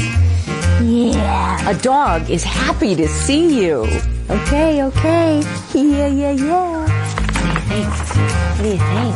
Dogs are your own security detail. Oh, God. I just imagine ICE is watching this like, we got him. Don't worry. Peace signs, very cool. Our Republican primary voters might not like them, but a dog is sad when you're gone. Bye. Fluffy white dogs are always so friendly. Hold on. Good point with the racial stuff. I like that. Right. Fluffy white dogs are so friendly, but the fluffy black ones tend to complain about conditions. Good for Carly. Lay it down. Yeah. This commercial. How long is this fucking thing? It's a 2-minute clip. Awful. Let's go with it. Coming. Yeah. Terrible. Your cousins vote Republican. Okay, we're losing this one. I always used to eat milk bones. Lost the audience too. I in the debates I look like a real cunt, so I'm going to show you that I've got a personality Exactly. too. Right. I don't want the candidates to show me they have their home clips to show personality. She should have went with kittens. Yes. She should have went with kittens climbing all over her. Or a small horse with a giant cock. That I would love. Well, just yanking a giant horse dick. Had a girl. I don't know if that's what she was going for, but okay. I'd respect that at least. Okay. Yeah. I'd relate to it. Not her eating a milk bone. This is a weird twist. That's what she's doing. Yeah, literally. Yep. That'd be a fun thing to throw at her at like a debate. Is she really eating one? Yeah, no, she's really eating one. She's just having some fun. Yeah. Ew. Oh. That's not what you should do as an ugly candidate. Right. She's an ugly candidate, and she's eating a milk bone, and the name she gave herself was Secretariat during that one debate. Oh, yeah. She did. Oh, she just knows she's a fucking pig. Just strap an oat bag to you. She really is a fucking long-faced idiot. She's a horse. Hey, Dalmatian face. Oh, I fucking can't stand her. And her hair even looks sad. It's terrible. It's just extremely flat. Yeah, she has Sean Cassidy hair. Yes. Nice one. One of the Hardy Boys. You are the only dog in your world, huh? Oh. I think I could use you all for debate prep. Ugh. You could be Donald Trump. Oh, fucking yuck. Come on, which one's Ben Carson? Oh, yeah. Show us Ben Carson. Yes. Get the German Shepherd. Let's go. Do this properly. Mm-hmm. You could be the black one. Chris Christie. No. You're going to have to quit on your safety thing here. Come on. Yeah, these are dogs, not actors. Stinks. This stinks. John Kasich. Where's Ben Carson? Right. Hold on. Find the black one. Make him fucking Carson. Come on. Come on, Carly. Yeah. Listen what she says about Obama. Here it comes. Not even Obama has a cat. What does that mean? Oh, to go back to it, I guess. It's coming. All right, it's coming. This is unwatchable. Wow. Yeah. I mean, I really like cats too, though. Oh, we missed it. Hold Someone on Twitter said that I reminded them of Cruella de Vil. That is totally unfair. Although your coat is exceptionally soft. Okay, so first off, who are all those dogs and I don't like cats and who is Cruella de Vil? Holy fuck. They ended it with the dogs watching, and the dogs were watching her on a computer. Yeah. Where's and the they were commenting. Do you see the Obama line? We missed it? I think we talked over it. But no. What, that was the whole reason to watch this horse shit. And the dogs were looking. The dog's watching at the end is pretty amazing. She has a face like a greyhound. How does anybody fuck this woman? She has a face like a greyhound. She should be following a car on a dog track. She has a long face, long, spindly legs. All right, listen to this. This is quick. Fluffy white dogs are always so friendly. You know, President Obama ate one of your cousins. What? A dog? German Shepherd? Wait, is he talking about Michelle Obama? No, I don't know what she means. They're saying he used to eat dog. Yeah. What? Yes. Why? Because he's Hawaiian? He must have. I bet you he admitted that in a book. He must have admitted something weird like that. That he ate a dog once? That he ate one time in a cultural thing, or I don't know. Why else? I would assume we all ate cat. There you go. Oh, wait a minute. Yeah. In Indonesia. In Indonesia. Oh. Because we've all been to one of those bad Chinese restaurants. I don't care if he ate dogs. A lot of the world eats dogs. So what? Yeah. I mean, we can't relate to it, but Indian people worship cows, and we can't get enough of tipping them over and fucking eating them. Yeah. Enough with dogs. How could they eat dogs? Because they're hungry. Right. It's an animal with fur. Exactly. Why not? Meat. Yeah. And the number one meat in the world is goat, actually. And we don't eat a lot of goat in America. No, they could fine. They got little human chins. They have unshaven chins. I can't eat any animal that needs a shave.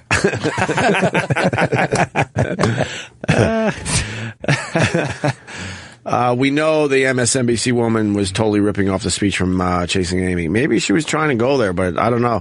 It made people think that she was serious. That's my take. Yeah, I still feel like she was serious. Jimmy thinks she was going for the bit. Mm-hmm. Let me go to David in New Hampshire. David. Hey, how you guys doing? Pretty good. We got Mark Norman in studio today. Hey, Dave. Hey, you guys are killing it. Hey, Melissa Harris Perry, she had something, I think it was a couple months ago, where there was a picture in her office. She got mad at somebody because he mentioned hard work. She said she has a painting of slaves in her office to remind her what hard work is. So she'd rather he didn't say hard work because that's it's a microaggression or some shit like that. Yeah, we talked about. She didn't say microaggression. She said it was just she felt that that's what hard work was. Yeah. Technically, she's probably right. Picking cotton in a field while a guy threatens to whip you is harder work than what we're doing today. She, we did that clip a few weeks back, and I don't know. She tries to find racism, like I said, in everything. That's why I wonder if I feel like the Star Wars thing might be real. And we were outraged. We said things like, "This country's going to hell in a handbasket." Yeah. Woo! Going down to tubes. She's got a picture in her office of someone picking cotton. To remind her of what hard work really is. What? Oh, I don't. It reminds me to put a sweater on when it's chilly out. She's a bit. Hey guys, I'll punch out before I become useless. All right, thank you, sir. Too late. Is it a slave or is it just like a white guy? It'd have to be a slave. It couldn't be that would not be an effective poster. I guess just a guy working. Yeah. Find the clip for Mark Norman. I'll play that again. I don't give a fuck if it's short, especially. Mm-hmm. I just learned cracker comes from whip cracker. Of course. I didn't know that. Where'd you think it came from? I just thought it was like, hey, we're salty white guys. Oh, put cheese on you. Yeah, exactly. I like to dip that white guy in fondue. Yeah. Right. Whatever else you fucking use crackers for. Am I wrong? We like to crumple that white guy over soup. Keep going, Jim. And cotton picking is just because it's tedious. That's what I heard. It's Get not your cotton picking hands off it. Yeah, probably. Oh, well, that's different. Yeah. You've been watching a lot of Foghorn Leghorn recently? I love Foghorn. Yeah, me too. My dick is like a bag of wet mice. Wet mice. I have the clip. Yeah, let's play it again. Let's go to the tape. Current Republican Party into why. But let's be fair. If there's somebody who is a hard worker, when he goes to Washington, it's Paul Ryan. Not only works with Republicans, but Democrats. You know very well that I work on the immigration issue, trying to get Republicans to support immigration reform. Paul Ryan is somebody who has supported immigration reform, has worked with somebody like Luis Gutierrez. Luis Gutierrez is very respectful, speaks highly of Paul Ryan. This is somebody who's trying to govern. Alfonso, I feel you, but I just want to pause on one thing, because I don't disagree with you that I actually think Mr. Ryan is a great choice for this role. But I want us to be super careful when we use the language hard worker, because I actually keep an image of folks working in cotton fields on my office wall because it is a reminder about what hard work looks like. So I feel you that he's a hard worker.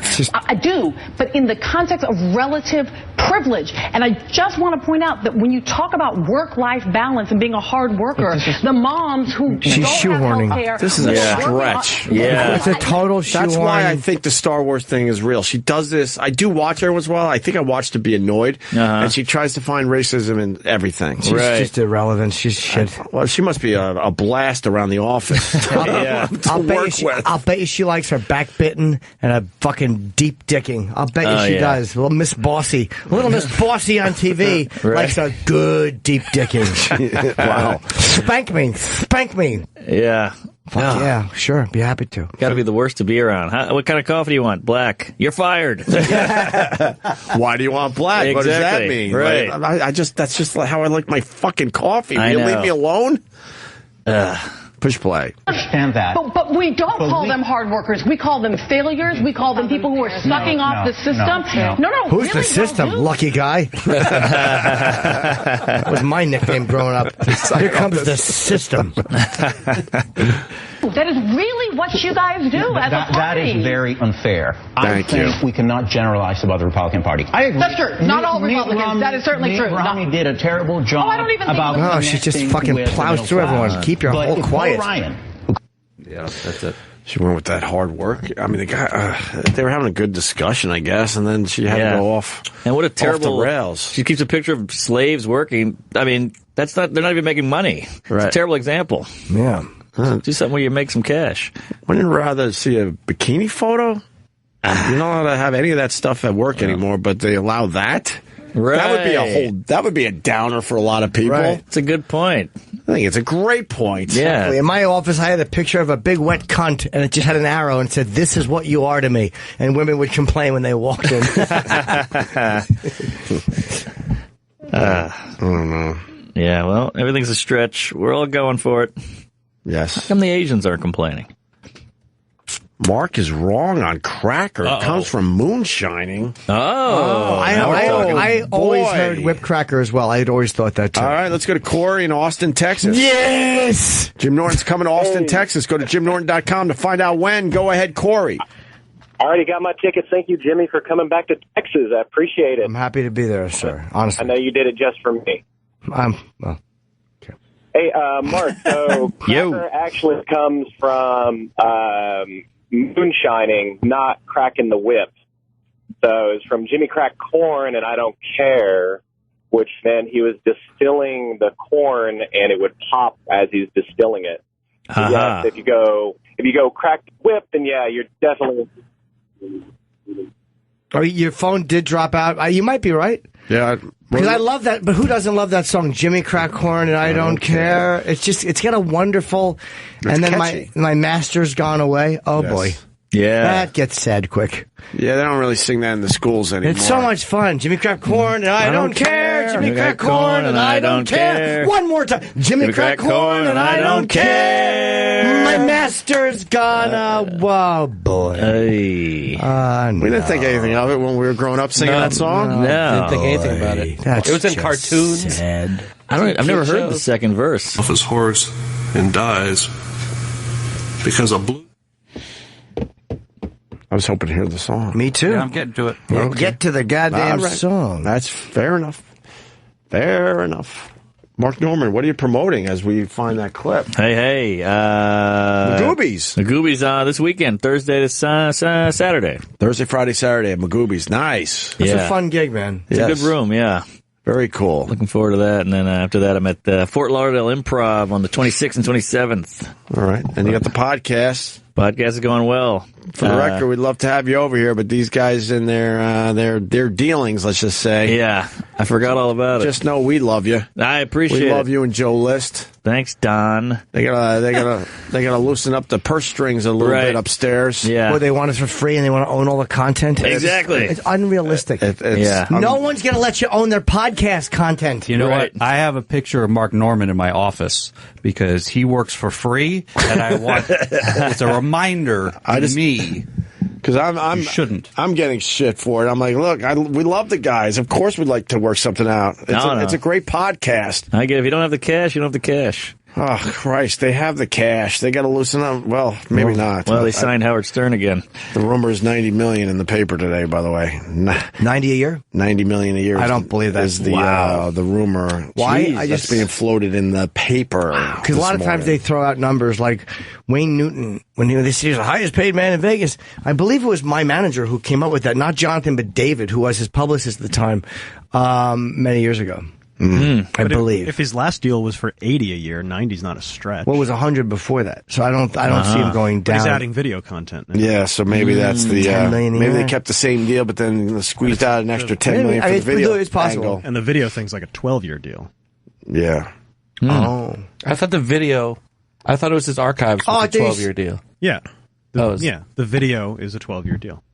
Man. Oh, good for him. Yeah. I was just thinking if they would have squeezed 1 million out of that and gave it to us, we could do some big things over here. Oh yeah, we're pretty cheap. That's what I'm thinking. I take that mill, I could fancy up this channel for you. Right. Can hold back a mill. I know. Give him the 89. Give us the mill. He won't even notice. I'd be happy with that to pump things up around here. It'd be nice. But let the record show that we absolutely want you. Hey, you heard it here first, folks. All right. We got the song. This will bring everyone back to a happier place. Yeah.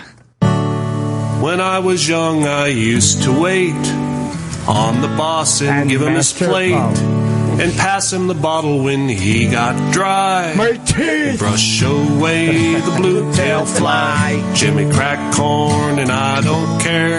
Jimmy crack corn and I don't care. Jimmy crack corn and I don't care. My master's gone away. I can't do it. That's just too sad. It's too upsetting. He didn't say the last care right. You draw that one out.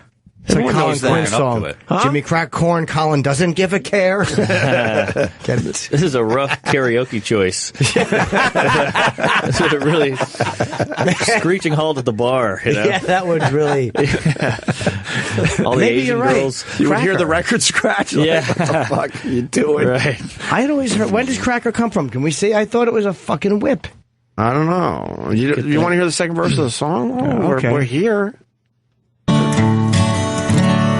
And when he would ride in the afternoon, I'd follow after with my friend Hooza. The pony being rather shy was bitten by the blue tail fly.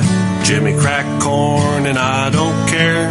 Jimmy crack corn and I don't care. Either. Jimmy crack corn and I don't care. My master's gone away. Said it wrong again. Just got sad. Don't you feel like this is what Donald Trump hears when he's brushing his teeth in his head? Yeah. Have you seen have you seen Trump's hair? Oh my goodness. Where the heck did he get that from? I know. He rode around the farm. Yeah. The flies so numerous they did swarm. One chance to bite him on the thigh. The devil take the blue tail fly. Jimmy crack corn. I'll be honest, I'm enjoying this more than I anticipated. Yeah, it's not bad. It's nice and catchy. Yeah. I like a good catchy song. Yeah. Why do they call it blue tail fly? Blue tail fly. What's a blue tail fly? That's some southern thing, I guess. That's a great name for a band. By the way, Jeremy in Kentucky and Chuck in Arkansas both saying, maybe not, it was James in Houston, sorry. That guy's full of shit. It is cracking the whip. Texas don't know nothing. Right. I always thought so. I see two things. I see cracking the whip. I wish they were fists. Oh. It's so close to Christmas. That's right. You're reminding me of what you guys did to our Lord. And then another one comes from to crack in the sense of to boast. Oh. Jokes? People that are boasting. To crack jokes? Like a lot of chippa? Yeah, just, it's similar, I guess. Fuck a chippa crack jokes and I crack up. That's fucking good. They crack twice. Chip said crack twice. Fuck yeah. So what is a Cracker Jack? I don't know, man. Oh, boy. That's chip really crack joke. I'm not looking this up anymore. Why not? Why? I've gone down the rabbit hole. Oh, come on. You've got, anal carbuncle fisting on there. Wait, what's that lyric? Chipper crack jokes. That's and I don't care. The My original laughter's lyrics gone away. for Jim Crackhorn, 1846. You wanted the original lyrics from 1846. Oh, let's hear that one. I'm sure it's a little different. Well, all right, let me see here. When I was young. Oh, let's see the new one. Den after den. Is that right? Yeah. Hold on. It starts off the same. Oh, it's Jim Crackhorn, and I don't care. Yeah. Old Massa gone away. Now, was this sung by white people or black people? Well, Massa has got to be. This might have been a lot of times. They would. This might sing be a slave song. A slave song. They would sing like what was Wade in the Water? Was a big one. They would. So I'm thinking it was. Might have been one they sang in the the fields. Yeah. Dem, is that Den? I can't see it. Den after dinner, Massa sleep. He bid dis niggas vigil keep. And take the blue off and I can't read it. And when he gwine to shut his eye, he tell me, watch D blue tail. Okay, it's kind of written phonetically. Yeah. Yeah. All right. That's a slave song. I didn't know that. I'm guessing, yeah. That doesn't seem like a modern. It wouldn't hold up. Yeah. No. They cleaned it up a little bit. Yeah. But it goes back to 1846.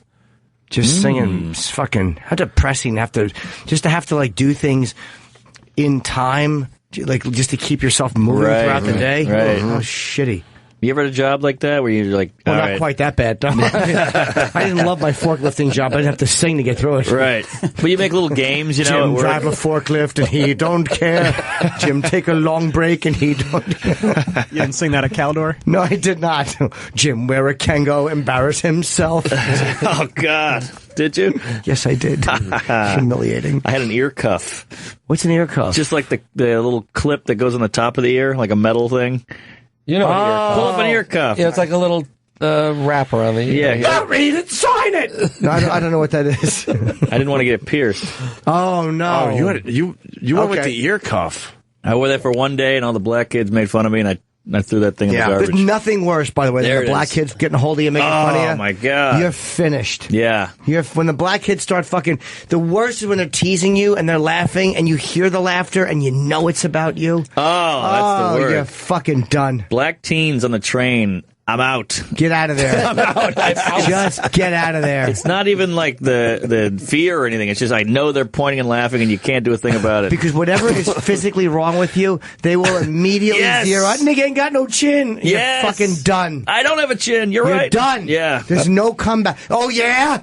You fucking just take it and get off the train. Yeah. That's the worst position to be in as a white man. On a train with black teens to this day. I don't care if you have an ear cuff or not. I'd rather have them attacking me than making fun of me because there's zero comebacks that are going to work. Exactly. You're finished. Or black teens in front of a McDonald's. Oh, I avoid at all costs. That is a cross the street scenario. The laughter coming out. Oh, God. And then they're like one up at each other and high-fiving, and it's crazy. And you know your clothes are not up to snuff. Yes. When I was in school, if your clothes were too small, they'd say, man, that shirt's young. And I was like, it is. I've had this shirt for 10 years. Then you got Bugs Bunny singing the Jimmy Crack. Oh, God. Yeah. Well, let's hear Bugs' version. When I was young, I used to wait on master and hand him his plate and pass the bottle when he got dry and brush away the blue-tailed fly. Jimmy Crack on and I don't care. Jimmy Crack on and I don't care. Jimmy Crack on and I don't care. My master's gone away. And when he'd ride in the afternoon, I'd follow after with a hickory broom. The pony being rather shy when bitten by the blue-tailed fly. Jimmy Crack. He's literally just talking. He's literally just singing about the day of a slave. Right. Yeah. You know, master wants this and I get it. Right. Yeah. Oof. Yeah. This probably wouldn't work today. No. Oh, this song has kind of gone away. Yeah, it's a little bit. It seems slightly dated. It kind of went away. This guy has a song from 1829 with original lyrics. I can't even imagine what this is. Oh, no. Should we go there? Hope it's not Iron Man. Let's go to David in Houston. David! Hey, what's up, guys? Welcome aboard, Dave from Houston. So, the original lyrics kind of connect both of the stories together. Okay. There goes Jimmy Crack nigger, and I don't care. Oh, boy. Jimmy Crack nigger, and I don't care. Huh. I don't think that's factual, sir. Yeah. You just wanted to say the word, I think so. Yes. No one's offended, by the way. He hung up now. He just saw an opportunity to say the word. What's today's date? The 16th. Okay, nobody even told me. A second show's been added at the Wilbur. I'm learning about it on All right. I'm learning about it on fucking Instagram. Does that mean the first show sold? I'm guessing. That's awesome. Or it's close. The Wilbur. I should be able to sell that out. What's up there, Kenny? Oh, Kenny wrote it down. Okay. It was right there the whole time. I didn't read it. Well, congrats. Selling out, baby. That's awesome. Good to hear. Yeah. All right. Well, Jimmy don't care. Pre-sales today at noon. Ah, hey, there you go. Okay. We're going to see if there's a password. Okay. Very nice.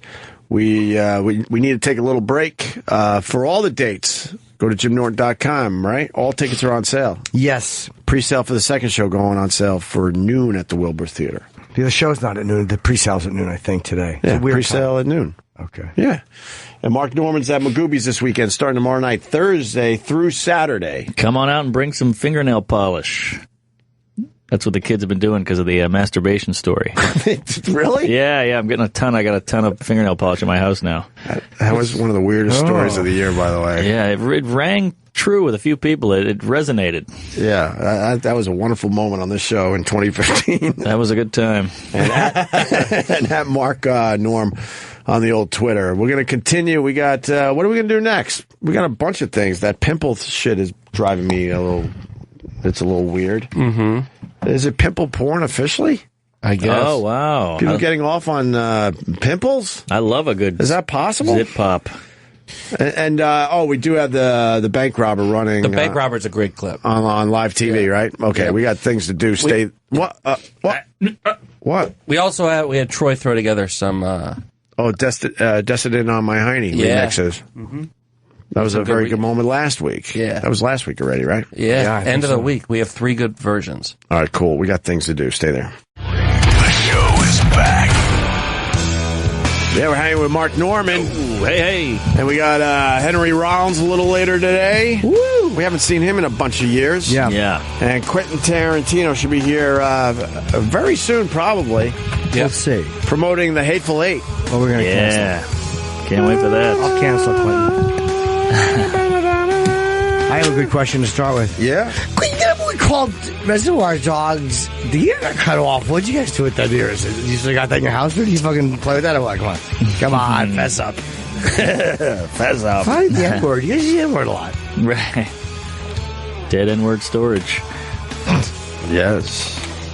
No. Let's see. Oh, Jeter. Yeah, Jeter's in some hot water. I wonder how true that is. If it's, that may have just been a few concerns his people had, and they're putting it all on Derek now. Who knows? Yeah, I'm sure you sit down and you try to figure out everything and how something could hurt you and stuff, and maybe it was brought up by one of his people. I can't imagine he would be front and center with this. They're basically saying Derek Jeter reportedly canceled underwear deal over concerns about marketing to the homosexual. The homosexual. And I bet you Derek would sell a lot of underpants to the gay men because he is a handsome fellow. Yeah, he is. Yeah, I think he just wants a good deal. I think he would like to see money rolling in, and if it means the homosexual is going to wear his underwear, what would he care? Yeah. Because the statement from him was not good, and that was the problem.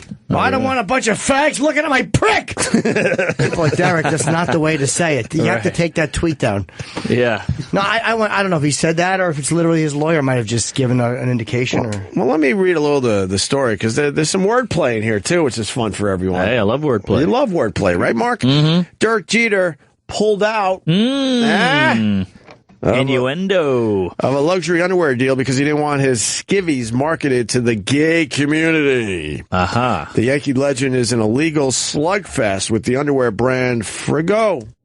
Frigo. How do you say that? Frigo.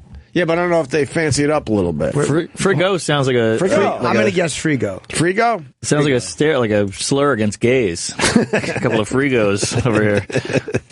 And the company now claims he balked on the agreement because the body briefs... Oh, well, he wasn't even a pitcher. That's how you know that's bullshit.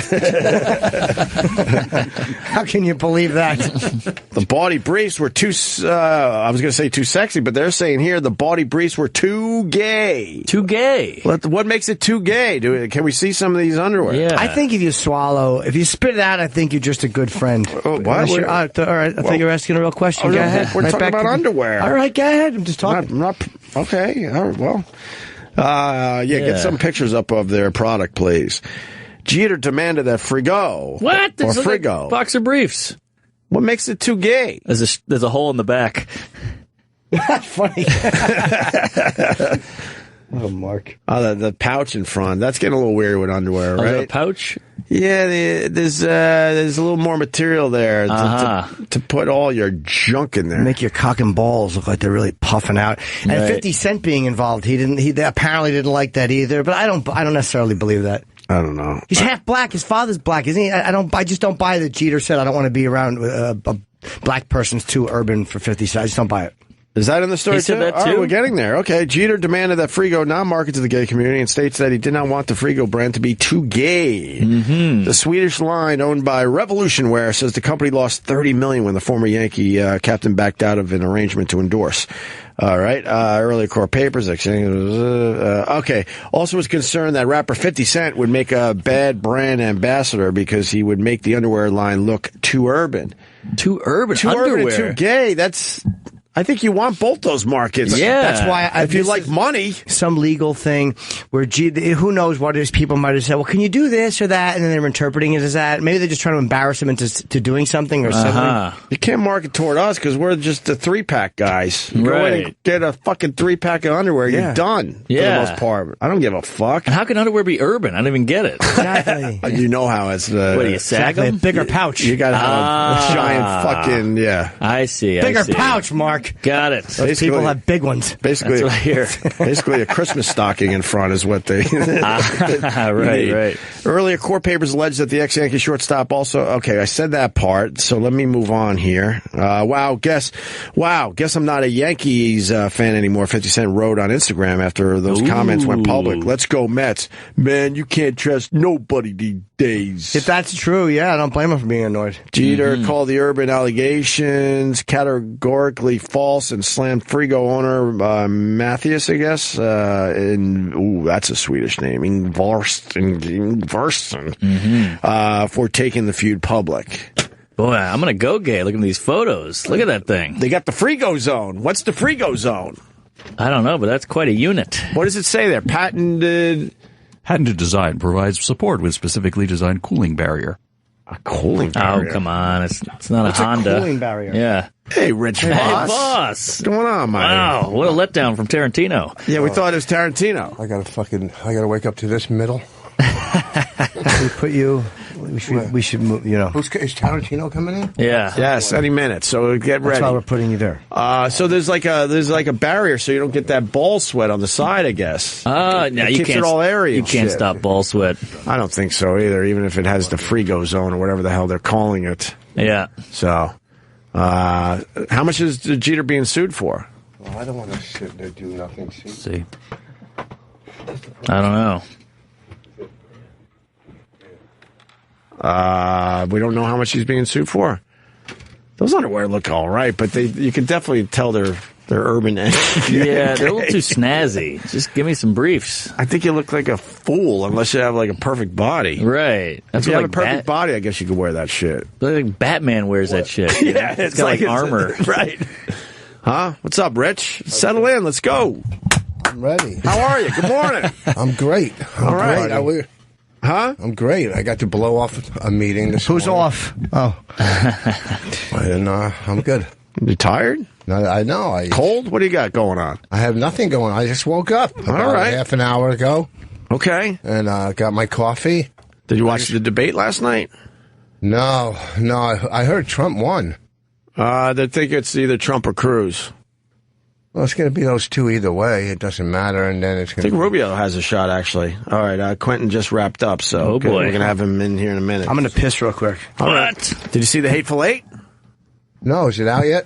Screeners. No, I'm supposed to get a bunch of screeners because of the, The Oscar thing. Congratulations. You're writing for Chris Rock. I'm trying to get your energy up. Let's go. I'm ready to go. I didn't know Quentin was coming in. I know, it's huge. Hey, Chris Rock posted a photo the other day. I got there 10 minutes after they took that. I got there late. Do you see that seat that was empty? Yeah, that's my you? seat. Oh, no. and then I got there. Let's see the photo. I'd love to see the writers. I wasn't even supposed to be there. They were doing a thing in L.A. Yeah. And I went to L.A. last weekend just to get my miles up. Yeah. And that was the L.A. writers. The New York writers. They're not flying the New York writers in just to write promos or whatever. Mm-hmm. So I was there anyhow. So I said, well, what the hell? I'll go in, and sit with the writers in L.A. Saturday. But I got there a little late. The girl... Where's the girl across from me? She's fucking funny. Where are you in this picture? See that seat right there? That's your empty seat. In about 15 minutes, I'll be there. Oh, maybe 10. Is this Frank Sebastiano? Yeah, Frank. And next to Chuck Sklar. Chuck Sklar. Please name more people I don't know. I don't know. And then Frank Sebastiano is one guy over it's there. kind of fun. Frank. No, I mean, explain it. I don't care. Frank Sebastiano wrote with Norm Macdonald for years. Okay, thank you. And all now the that means something to and me. I got other guy, two from Chris on the right is Scott Aukerman. Oh, yeah, Comedy Bang Bang. Yeah, funny guy. They're all, when I've never really sat in a writer's room. I always submit when I'm writing stuff, but stuff was flying. There was some funny fucking stuff coming out of their mouths. Oh, really? Not mine, but theirs. So funny. All the stuff that he will not be able to do, probably, I know. right? That's how that works out? Well, there's so many. The whole place was full of, ABC and Oscar people, and, I guess I hate to be in his spot, because you got to be... Is he wearing a bow tie, Chris Rock, in that photo? Tuxedo. That's a tuxedo. It looks more like just a bow tie.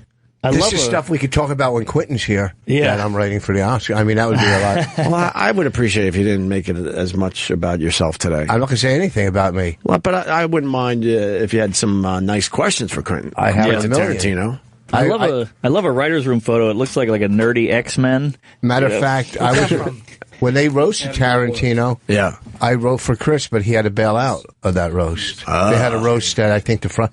And then Quentin had to postpone it because his father passed away. And they postponed the roast. His stepdad? His dad's alive? Or someone passed away in his family. And they just assumed it was the father? Huh? You just assumed it was the father? Or the mother. Someone close. Oh, it was his mother. Oh, that might have been when his editor passed away.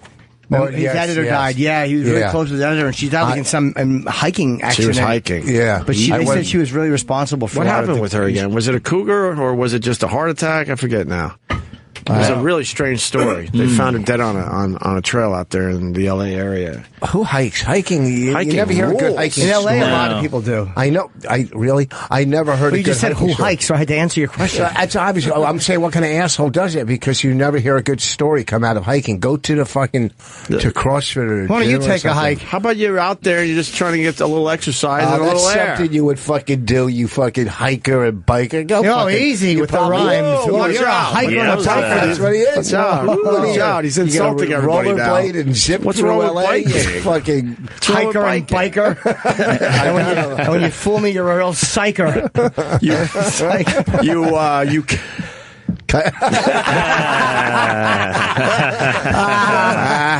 Whoa, that's a damn good one and accurate. You sure are. I just couldn't commit to actually saying it. Oh, come on, hit him with it. For Pete's sake.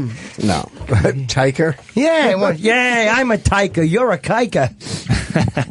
What's going on, Norton? I haven't seen you in a while. I'm very good, Rich.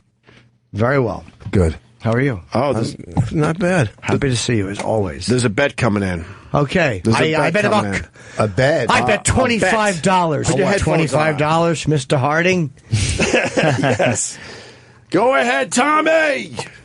Morning, gentlemen. Tom. Love the Tommy from Brooklyn. What do you got, bud? I don't know about that, but... Awesome. I'm a big fan, but fuck yourself.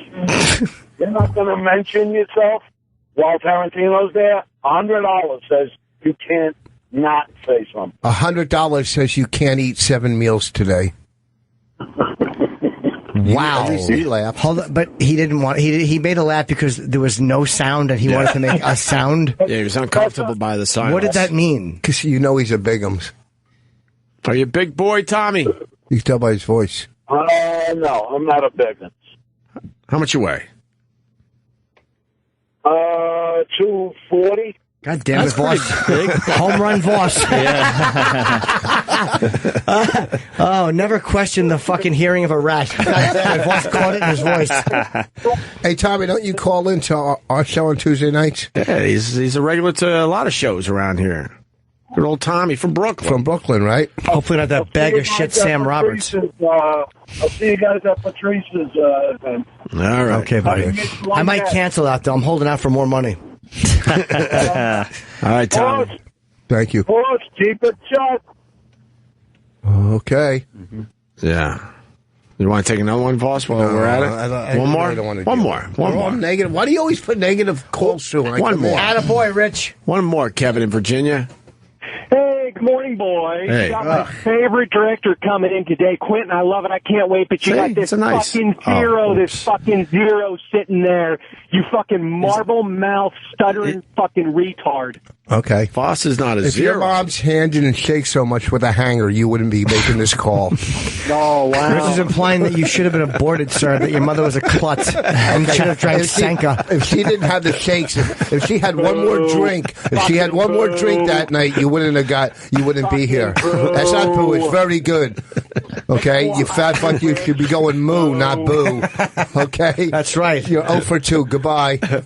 All right. Boy, Rich. Yeah. We just got it out of the way. Now we're good. Now we can move forward. Why do you put negative call? Why can't you put positive call? Well, if I had one coming in for you, I would do it. Say calls. positive Voss calls. As soon as one comes in, I'll go right to it. Thank you. All right? Positive Voss calls from people who do blood work only, please. The phones aren't lighting up. They're a little dry right now. We with get the positive calls for Rich Voss. Tuesday night. A little dry. Every Tuesday night. You guys were very funny last night. I didn't like it.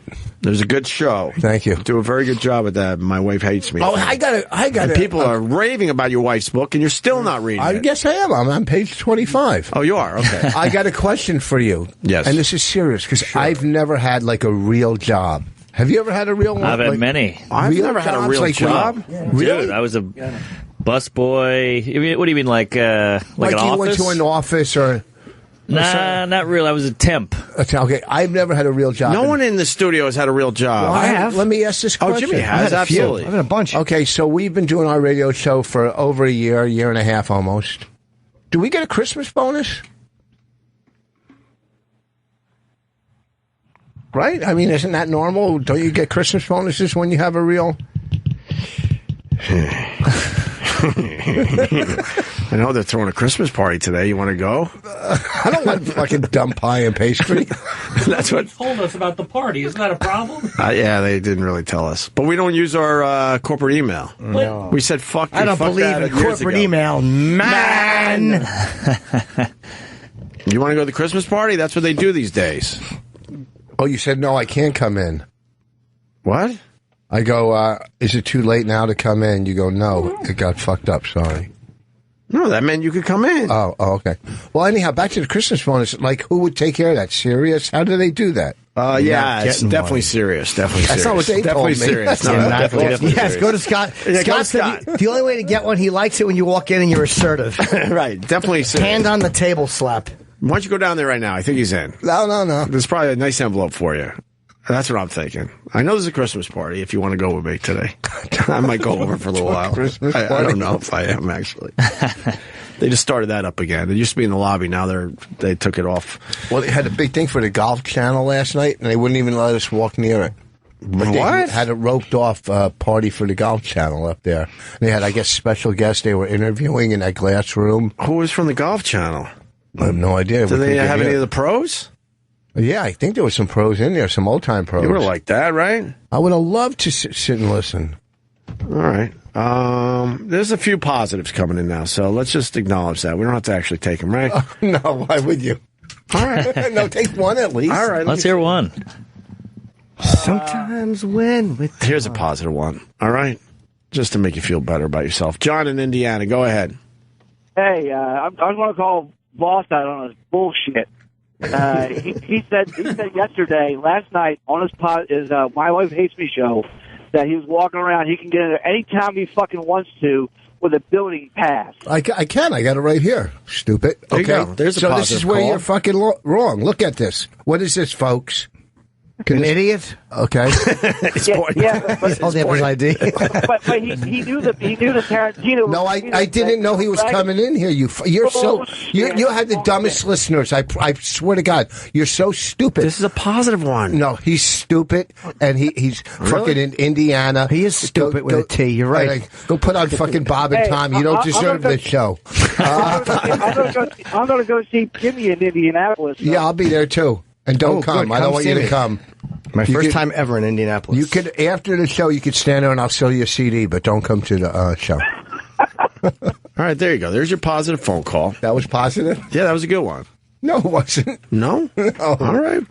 We'll take another positive then. Jesus. Ryan in Houston, go ahead. Where's Quentin? Quentin Tarantino. Hey, what's going on? Maybe he saw your shirt and thought it was a slumber party. Stinks. Go ahead, Ryan. Okay, so I saw a picture of Rich Voss with like a Jerry curl.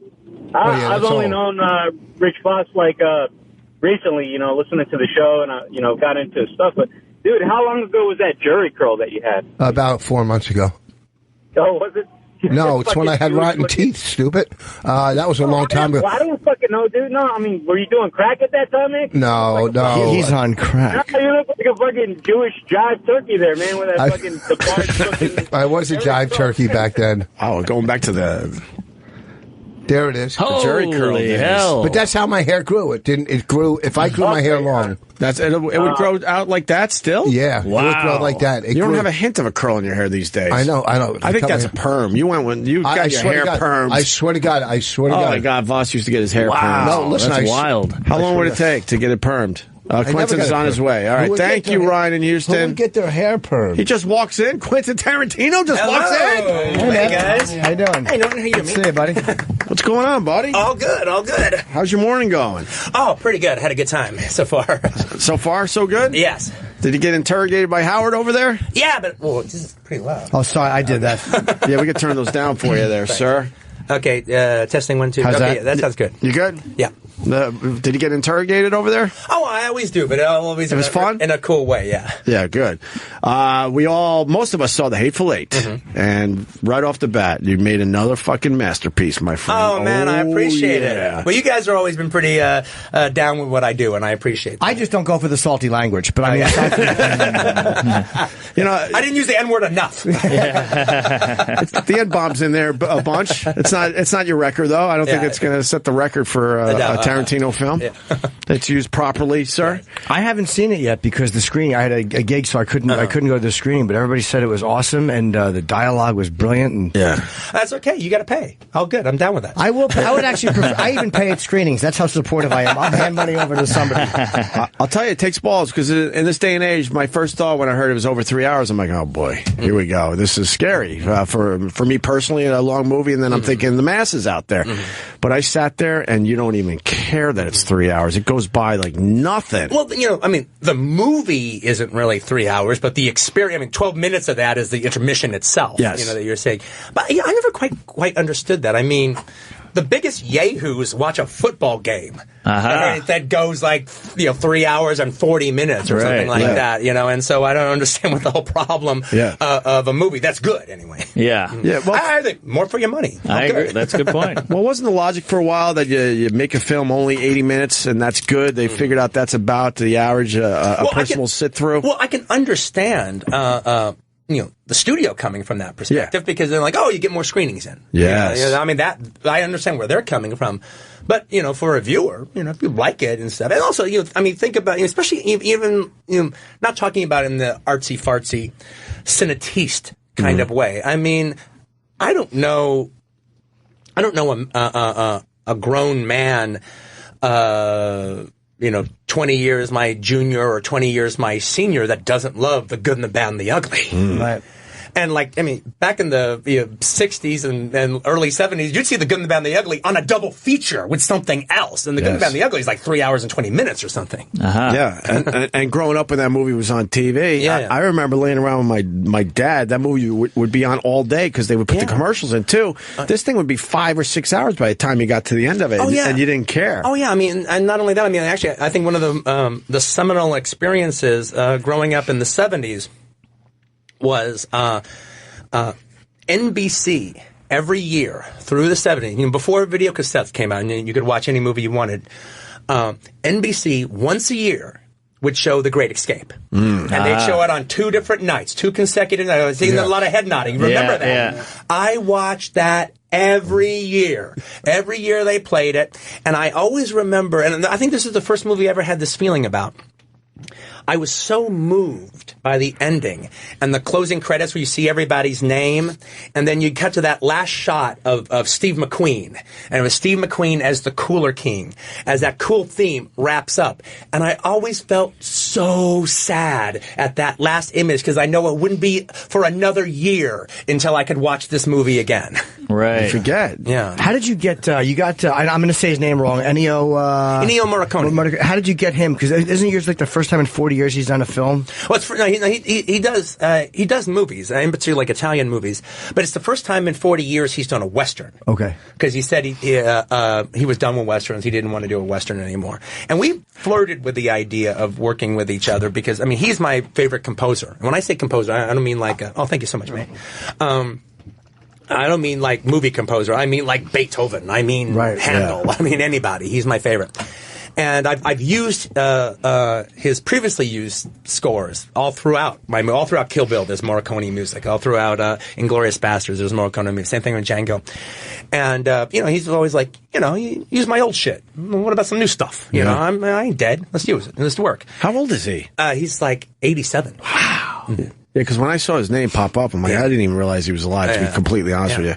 And so the thing about it was, it's really cool because we got to, this was the movie that, I love the way I've done my soundtracks before, where I didn't have a composer.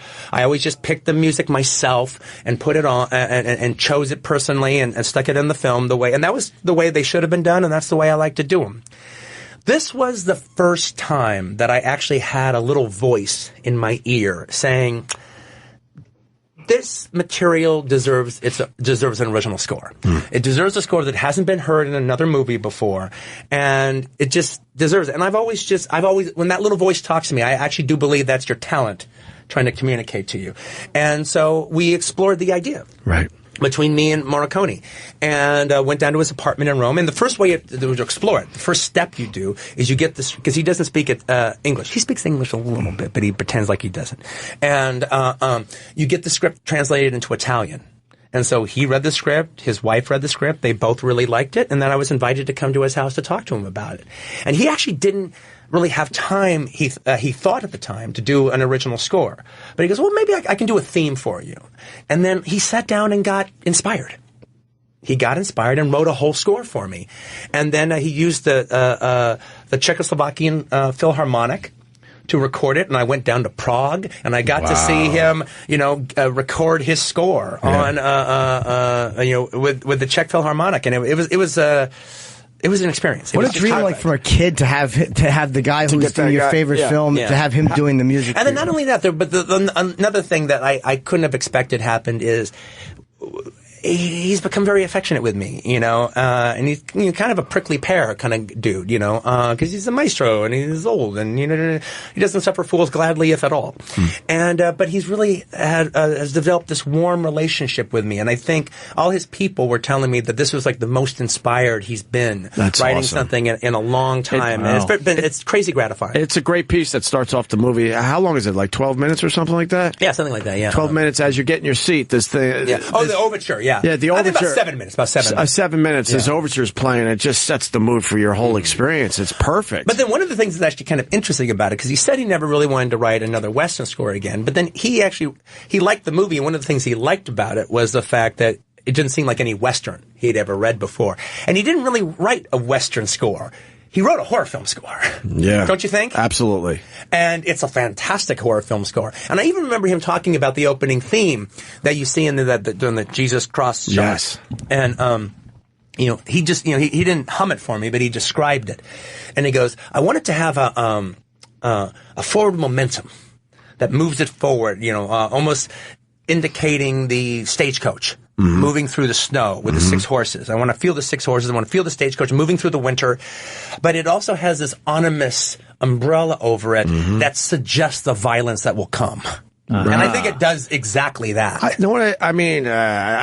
felt like The Shining, the opening scene of The Shining, when they're driving with that music. A little bit. I get that. But I felt like it was in the same vein. I don't think it sounds like that, but you're right. It's the same vein. It's the same vein. It's completely a different piece of music. But that same type of, some shit is about to go down. Yeah, Quentin Tarantino. You know that's not a pleasant trip up the mountain. Yeah, no. You hear that fucking coming through. Exactly. But it gave me that same feeling. Yeah. And I liked that.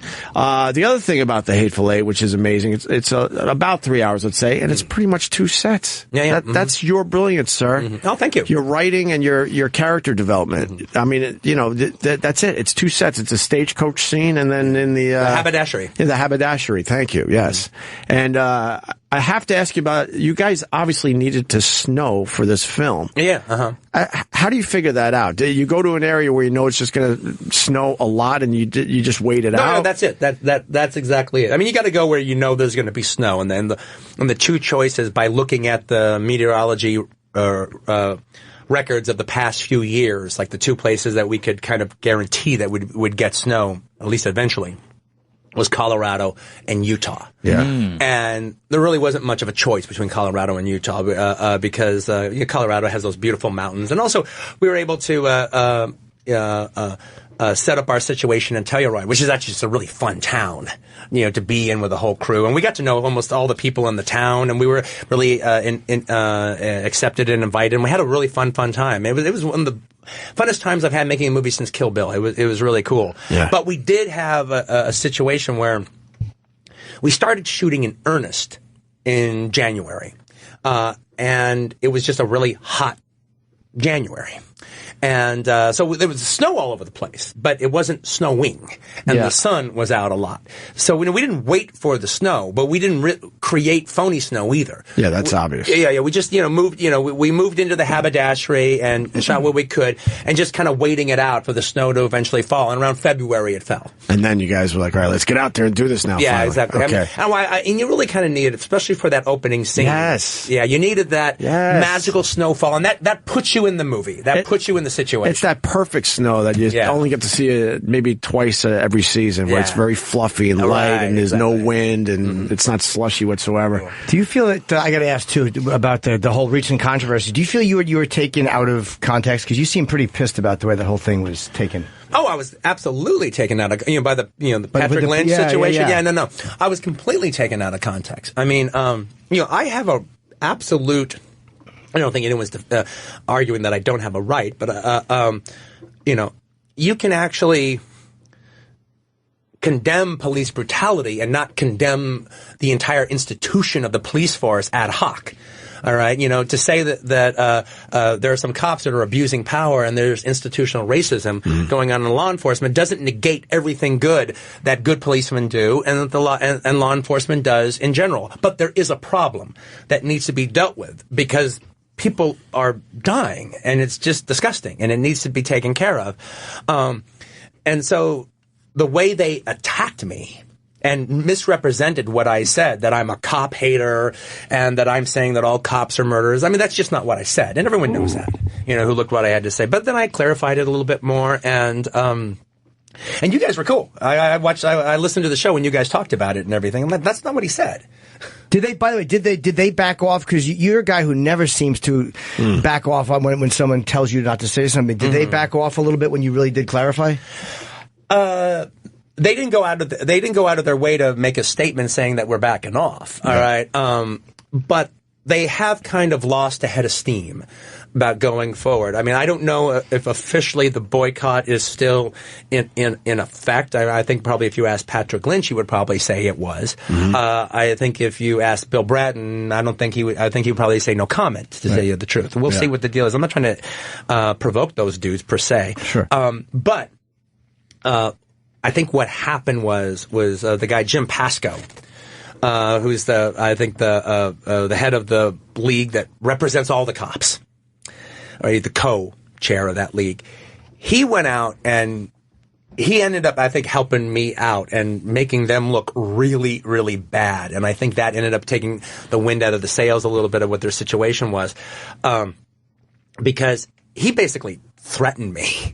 Right. In public. Like, we got a surprise for Tarantino. And sometime between here and then, when his movie opens, we're going to show this guy something. And then, like, even he started realizing how bad he was sounding. He sounded like a bad guy's in an 80s action movie. You know, he goes, we're not saying we're going to hurt him, but he's going to get the picture, if you know what I mean. All right. And, like, you know, people were literally writing, like, did the cops just threaten to kill Quentin Tarantino, or am I crazy? Yeah. And the thing that was, it was also the way that the police organizations reacted to my very legitimate protest and my very legitimate complaint, was disingenuous. I mean, I'm sure what they felt was that I was just some out-of-touch rich fuck celebrity, all right, that goes out there and just started talking about shit he didn't know what he was talking about. I'm sure that's what they came from. But what they did instead is demonize me, claim that I said something I didn't, and then, like, hit me like a ton of bricks. One, because I think they figured, okay, we're going to shut this guy up. Too sweet. And two, we're going to teach anybody else who's going to open their big mouth. Hey, you do this. This is what you get. We're going to do to you what we did to Tarantino. But I think they also figured, me being a rich scumbag, all right, that if they actually tried to affect my bottom line, that naturally I would walk backwards and start doing the apologizing and everything, and I just didn't do that. Well, it worked. It scared me. I didn't say anything. What the Weinsteins backed you up, too. It was so nice to see that. Yeah, no, it was really cool. Was there a moment, though, where they called you and they go, look, you got to make this go away? Or how did that work? No, it was, Harvey is actually... he's a very liberal man, and he backs a lot of different liberal causes. And they released that movie Fruitvale Station that actually deals with this very subject. I'm sure it was a pain in the ass they didn't need. That is for sure. I mean, but at least they hung in there. A lot of times, your bosses or the company you work for, or whatever, they bail so quickly. No, ultimately, Harvey, he did the right thing. Yeah, no, ultimately, Harvey was actually proud of what I did. He wanted to know. We ended up having a really nice conversation about it, so him to feel exactly where I was coming from, and did he feel that did I have a solution for any of these problems that I was bringing up? And but I did kick the company in the shins a little bit, but it seems like it has subsided as time has gone on. And you believe overwhelmingly that the cops do the right thing? Well, I do. Because that's my headline with this whole thing when we discuss it. I just want, if we're discussing this topic, I just want that to be discussed on TV as well. That look, the majority absolutely do it. I do not think it's a bad apple situation. I don't buy that argument. Yeah, okay. I don't buy that argument. But I will say this. Look, I'm a rich guy, and I live in the Hollywood Hills in California. Nice. I'd love to come by. Nice. He invited us once, but he never gave the address or gave us a phone number. Let the record show. But it was nice anyway. Yeah. I meant it when I said it. All right? Caught up in the moment. I understand.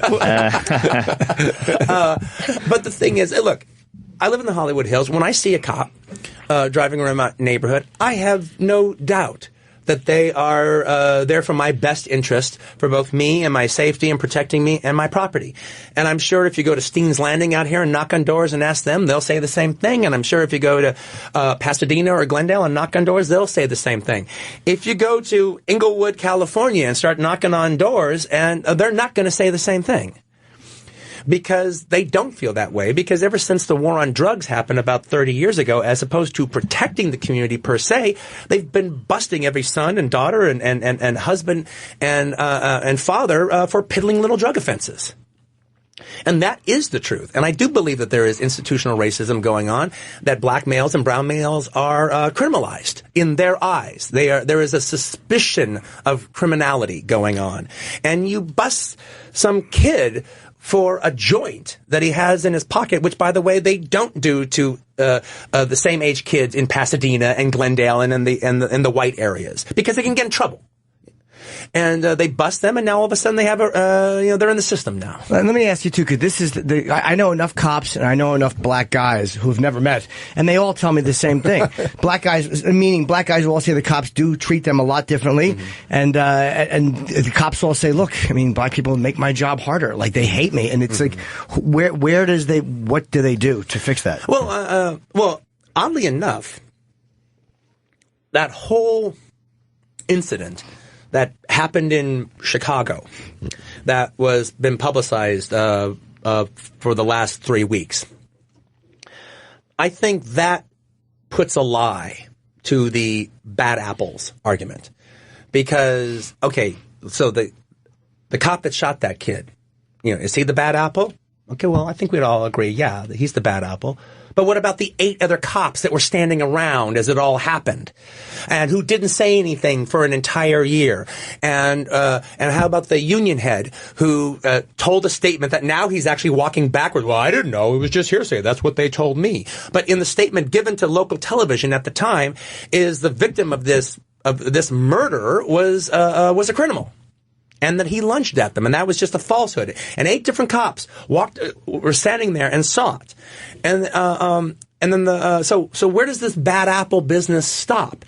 Now, the interesting thing about all that, I actually thought Rahm Emanuel, the mayor, his press conference was one of the most interesting things I've saw in the news in a long time.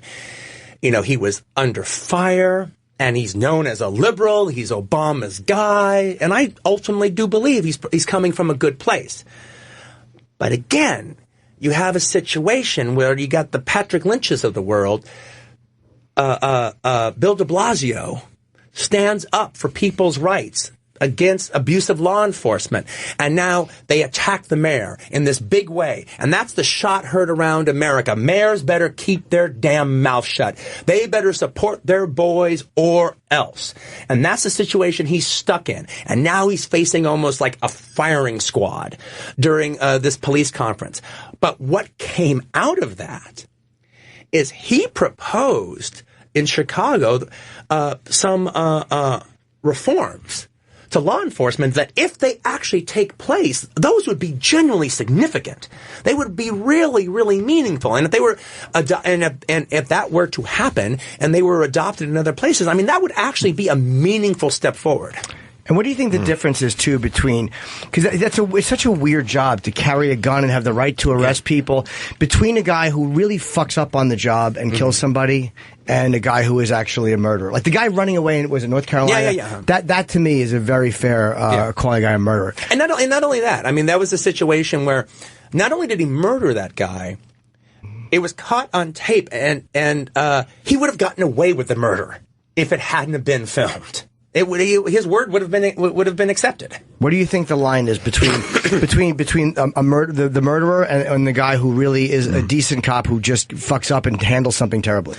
Look, the cops do have a hard job, and there is no they go into dangerous situations. They don't know what the situation is, and cops have been killed stopping people for innocuous crimes. That has happened. We all know that, and that is, at the same time, that is their job. And I don't say that flippantly, but that is their job. But at the same time, I still feel that, like the Eric Garner case. Well, to me, that was murder. The cop who strangled him was a murderer, and the other cops that helped, who assisted in that takedown, are accessories to that murder. Now, that is part of the things that the police force have pushed back against. Is like, okay, these guys have been indicted for murder, so okay, we're okay with that. But then these other guys have been let off by some sort of cop tribunal, and so now we have umbrage of you calling them murder. The thing that I actually think is interesting is it would be interesting to have somebody from the police academy sitting here, and we watch the Eric Garner video, and I say what I saw, and you say what you saw, and then they say what they saw, because I don't see I would like to see what it is that they're seeing that's different from what I'm seeing. Because I think most citizens watch that, and that is just what it is. And we're talking about New York, all right? If a guy was standing out there in front of a store in Woodstock, New York, I don't think they would have reacted the way that they did. And even the whole concept of like, well, he was selling loosies, that's not even for sure. He was known for selling loose cigarettes. But the witnesses at the scene say that was not what happened. That he had broken up a fight, but he was just known for doing those kind of things. And he had just been harassed a bunch. I mean, I see a man who has been harassed time and time again, and he said, enough's enough. And I don't see where you basically have to completely acquiesce your manhood in a situation when you're confronted by civil servants. Wow, why do I feel like this is different than the Howard interview?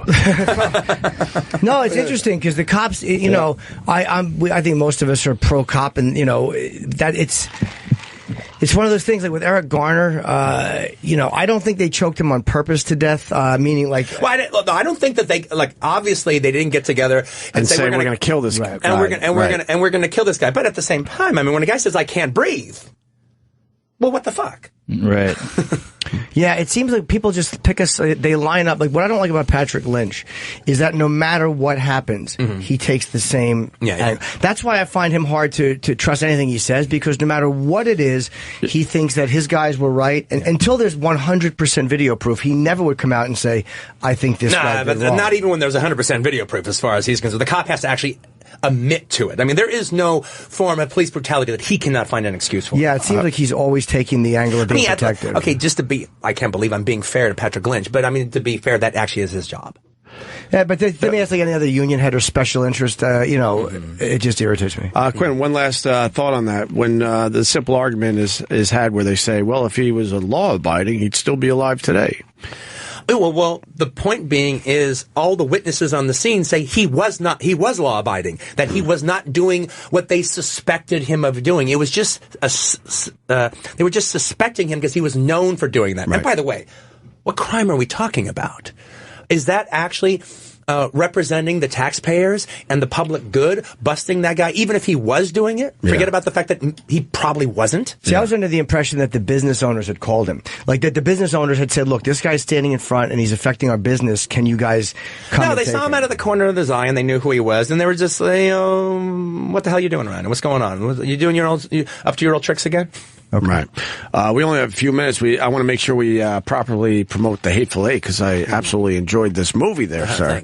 What else did we want to say about this? Is this going to be a play? Because everyone is saying it is written, the dialogue could be a play. Do you intend on making this a play? I'm thinking really, really serious about it. And I might do that actually sooner than later. I have to, part of my thing when I do a movie is I end up going all around the planet Earth to some degree or another, promoting it and saying it and watching it and talking about it. And I have to see how much juice I still have for this piece of material after, banging the drum on it for so long.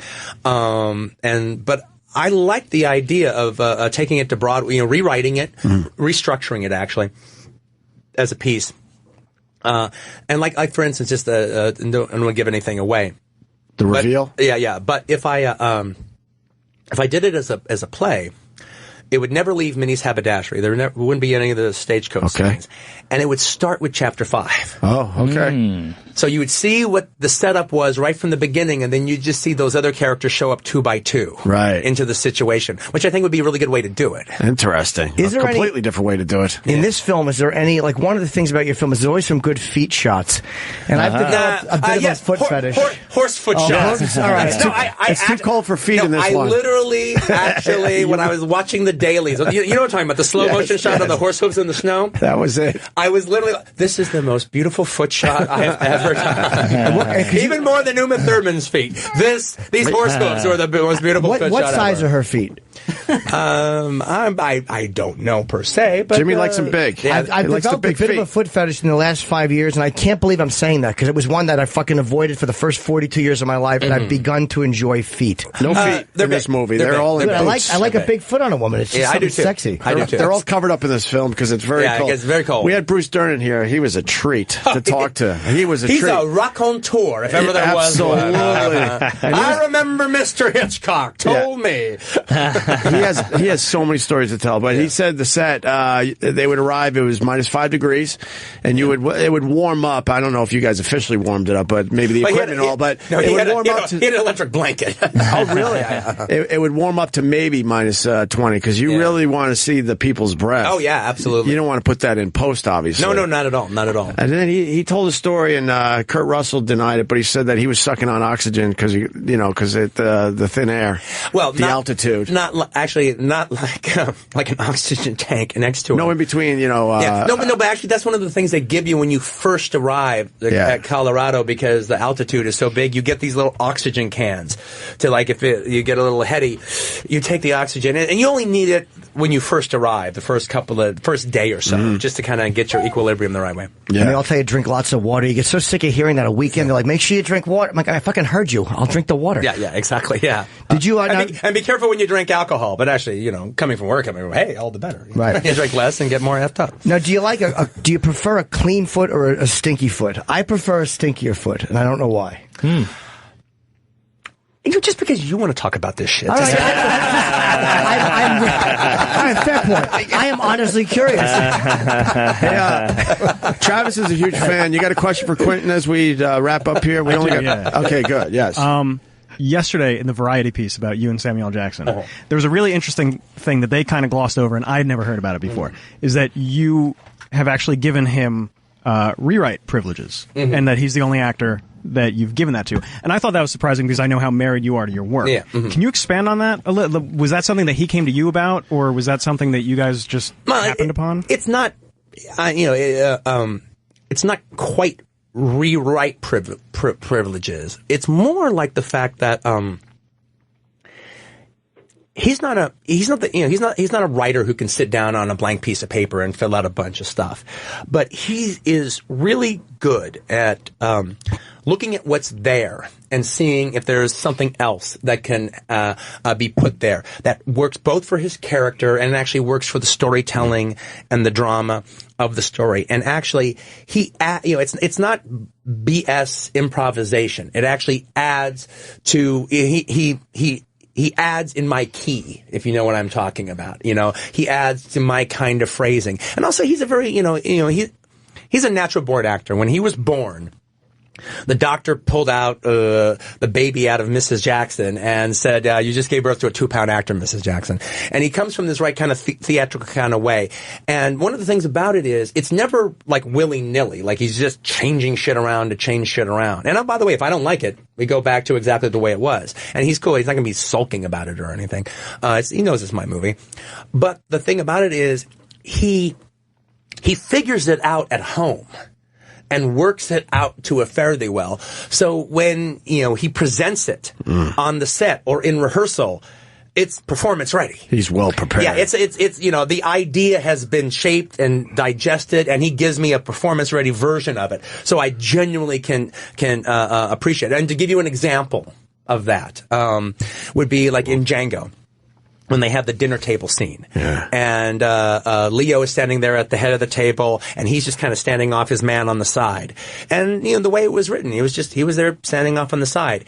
Sam worked out that whole business of parroting everything Leo said. That just makes the scene. It's just so beautiful. So, terrific. Yeah. I could sell Eskimo Joe to anybody. But I what I gotta say is first things first. And he worked it all out when we did it, and it was just it had to be there. It just absolutely had to be there. That's his talent. Is there any actors you're intimidated to work with? Oh, no actors I'm intimidated to work with. I know the better the I'm used to working with the best actors in the world, so I'm actually bring it on. Really fast. How did you change the script when it was leaked? Well, it was just more about the fact that was there big changes? Well, yeah, there was, but not necessarily in retaliation to the script leak. It was the fact that I was going to write the script a little differently than I'd ever had before, i.e., I wanted to go through three different drafts, and then just each draft would take it a little further and a little further down the line. And so the first draft was leaked, and it was in a very embryonic stage. Okay. And so that's why I reacted so badly, because I just wasn't done. I mean, just to give you an example, the Lincoln letter, which is a motif in it that like kind of carries throughout the whole movie. In the first draft, the only time it was ever brought up was the stagecoach. Because I wasn't ready to kind of deal with it 100%. I knew I had a second draft coming, and I knew I had a third draft coming. So I just kind of brought it up then, and I was just going to work my way into it and the other draft. So that's kind of how the process worked. Did the leak help you in the end? Because I can't imagine the movie being any different. It's a great film. Nah, I think Travis just told me that... it ultimately didn't hurt me, but... You ended up changing the ending, though, right? Yeah, but that was going to happen anyway. Okay. I mean, the first draft, the ending was not the ending, it was a ending. Did you find out who leaked it? I didn't figure it out who it was, the person, but I kind of made there was about 12 people that had it. And I kind of figured it out. Okay, oddly enough, the movie's a mystery. So it kind of, and I'd just been playing detective with the Sam Jackson character. So I kind of used my own detective skills to kind of figure it out. And I actually, I literally figured it out that it was between the three people most likely to do it and the three people most unlikely to do it. And amongst those six was the culprit. And after that point, I didn't really want to know who did it. I have a surefire way. I'll tell you off air, a surefire way to prevent that from happening again. Did you take them off your Christmas card list? No. Like I said, I never really figured out. Well, then you should take all six off the Christmas card list. But there's actually kind of a funny story if I got time to tell it. They're telling us you got to go, but if you want to stay... he's got plenty of time. You go right plenty of time, Quentin. You stay as long as you like. Okay, well, there was a funny thing. It was like, I make it... there was about 12 people, but in my mad rant against everything going on, I was like, okay, there's Tim Roth. I gave it to Tim Roth. I gave it to Michael Madsen. I gave it to Bruce Dern. And the one that I know didn't do it was Tim Roth. Yeah, he needs the work. So the whole world just took it that Michael Madsen did it. We love Madsen, by the way. And so, like, Michael Madsen gives me a call. He goes, Quentin, you gotta, let people know that it wasn't me. I mean, I'm getting all this stuff. I'm in Italy shooting a movie. And they go, Michael, how could you do that to your friend, Tarantino? And then not even just that. Literally, he got a phone call from his grown son who's like, Dad... Why? Why, Dad? Why? I mean, Quentin, he loves you. How could you do it? It's like, Jesus, even my own son thinks I did it. Listen, they're panicking. We got to get you out of here. The Hateful Eight, I saw it. A lot of us saw it. We all absolutely... It's a Quentin Tarantino film. It's great. You got the comedy. You got the characters. The writing's amazing. The blood. It's all there for you, man. It's all the trademarks. Really, congratulations, Quentin, on another masterpiece. I want to see it in the Panavision. As I said this morning, Panvision, because I'm a fucking dope. But I really want to see it in Panavision. There you go, mate. Hey, thanks a lot, guys. Always a fun time. Right on, man. We'll take a quick break. This is Opie Radio. Opie Radio. The show is back. Are you talking to yourself? No, I was talking to you. Oh, I'm getting ready to bring the show back, though. I didn't even hear you. What were you saying? I was just saying there's nothing about the contract. Whatever what we were talking about in between, but there's no reason for the. Let's get Henry Rollins in here because he's late. I mean, we're late getting him in here. We ran late with Quentin Tarantino, and now we got Henry Rollins. What's up, Henry? Hey, Henry. Oh, hey, how you doing? Good morning, sir. Good morning. I was just thinking this morning, we haven't seen you in a while. No, it's been a few years. Why? I don't know. I just get scheduled. I go where I'm told. Maybe I didn't do anything maybe noteworthy enough. I have no idea. Maybe you were just taking some time off. Because what I like about you is you always have a good travel story. This guy loves traveling. I just came back from Antarctica about 10 days ago. There you go. So finally I've gotten to all 7 continents. And it was it was amazing. Like, Did you go where they mind blowing? Is there a place? Is it in Antarctica where they have that thing where they do the science testing where like no human hands have been, where they go deep down under the ice? Yeah, because when you drill into the ice, you can go back like 30,000 years, 50,000 years, and things get trapped in the ice. They can analyze everything from quality of air to what's living there. So the ice becomes a fossil. Yeah. And you take all these lectures on the boat. You're on a boat full of scientists, and I sat there with my notebook and learned about penguin, seals, whales, history, whale slaughter, seal slaughter, and all of that, and how you get information. Yeah. And they still are down in that part of the world getting all kinds of information on climate change and water systems and weather. And what was the one thing that blew you away from that trip? Just the purity of the air. Really? You just really notice it? Oh, yeah. And just the snow is blue. The ice is blue because of it's so compact. And penguins everywhere. Like, usually in America here, like, there's a deer, it's a big deal. Look, that's the fox. You're not used to seeing many of anything, right, except rats, squirrels, you know what I mean? It's funny you say that, because down there, there's not like two penguins. There's like hundreds of them, and they walk right by you next to you because they don't acknowledge you as a predator. Okay. And they peck your boot, they look up at you and kind of check you out and keep on moving by. Yeah, I like Central Park, and the tourists go in there and they take video of squirrels. I'm like, really? It's just a fucking squirrel. Wow. Yeah, I don't know. I guess where they come from, they don't have squirrels. Yeah, all they have is bugs and lawyers. Hey, did you pet any of the penguins? I hear they smell. Big no to touch anything. Why? Just because it's a pristine environment, so you're supposed to leave nothing, and they reek. They do smell, right? They kind of just drop where they stand, and it's they eat, and 4 minutes later, there's the evidence. And I don't think and it's pungent, and there's hundreds of them, and you smell them as you leave the boat. You're like, penguins that way. Yeah. And they can't lick their own assholes, I would assume, so they're probably a little dirtier than most. It's nothing I ever thought about. But, well, think about it, though, for a second. Come on, Henry, you're a thinking man. Yeah. I don't think they can get down there. You're so far from communication. Like, say you're out there and you want to, go to Funny Mofos or different things on the internet or something. You can't even get it out there. Believe it or not, they have internet. It's very costly. It's like $1 a minute. And it's not very good. And so I have to keep, sadly, I have to keep communicating with my office. I write articles to different magazines. So I had deadlines, and I had to sit online 7 minutes to send 1,000 words back to Los Angeles. So I paid $80 in internet just to work. How cold is it? When I was there, it's basically their late spring.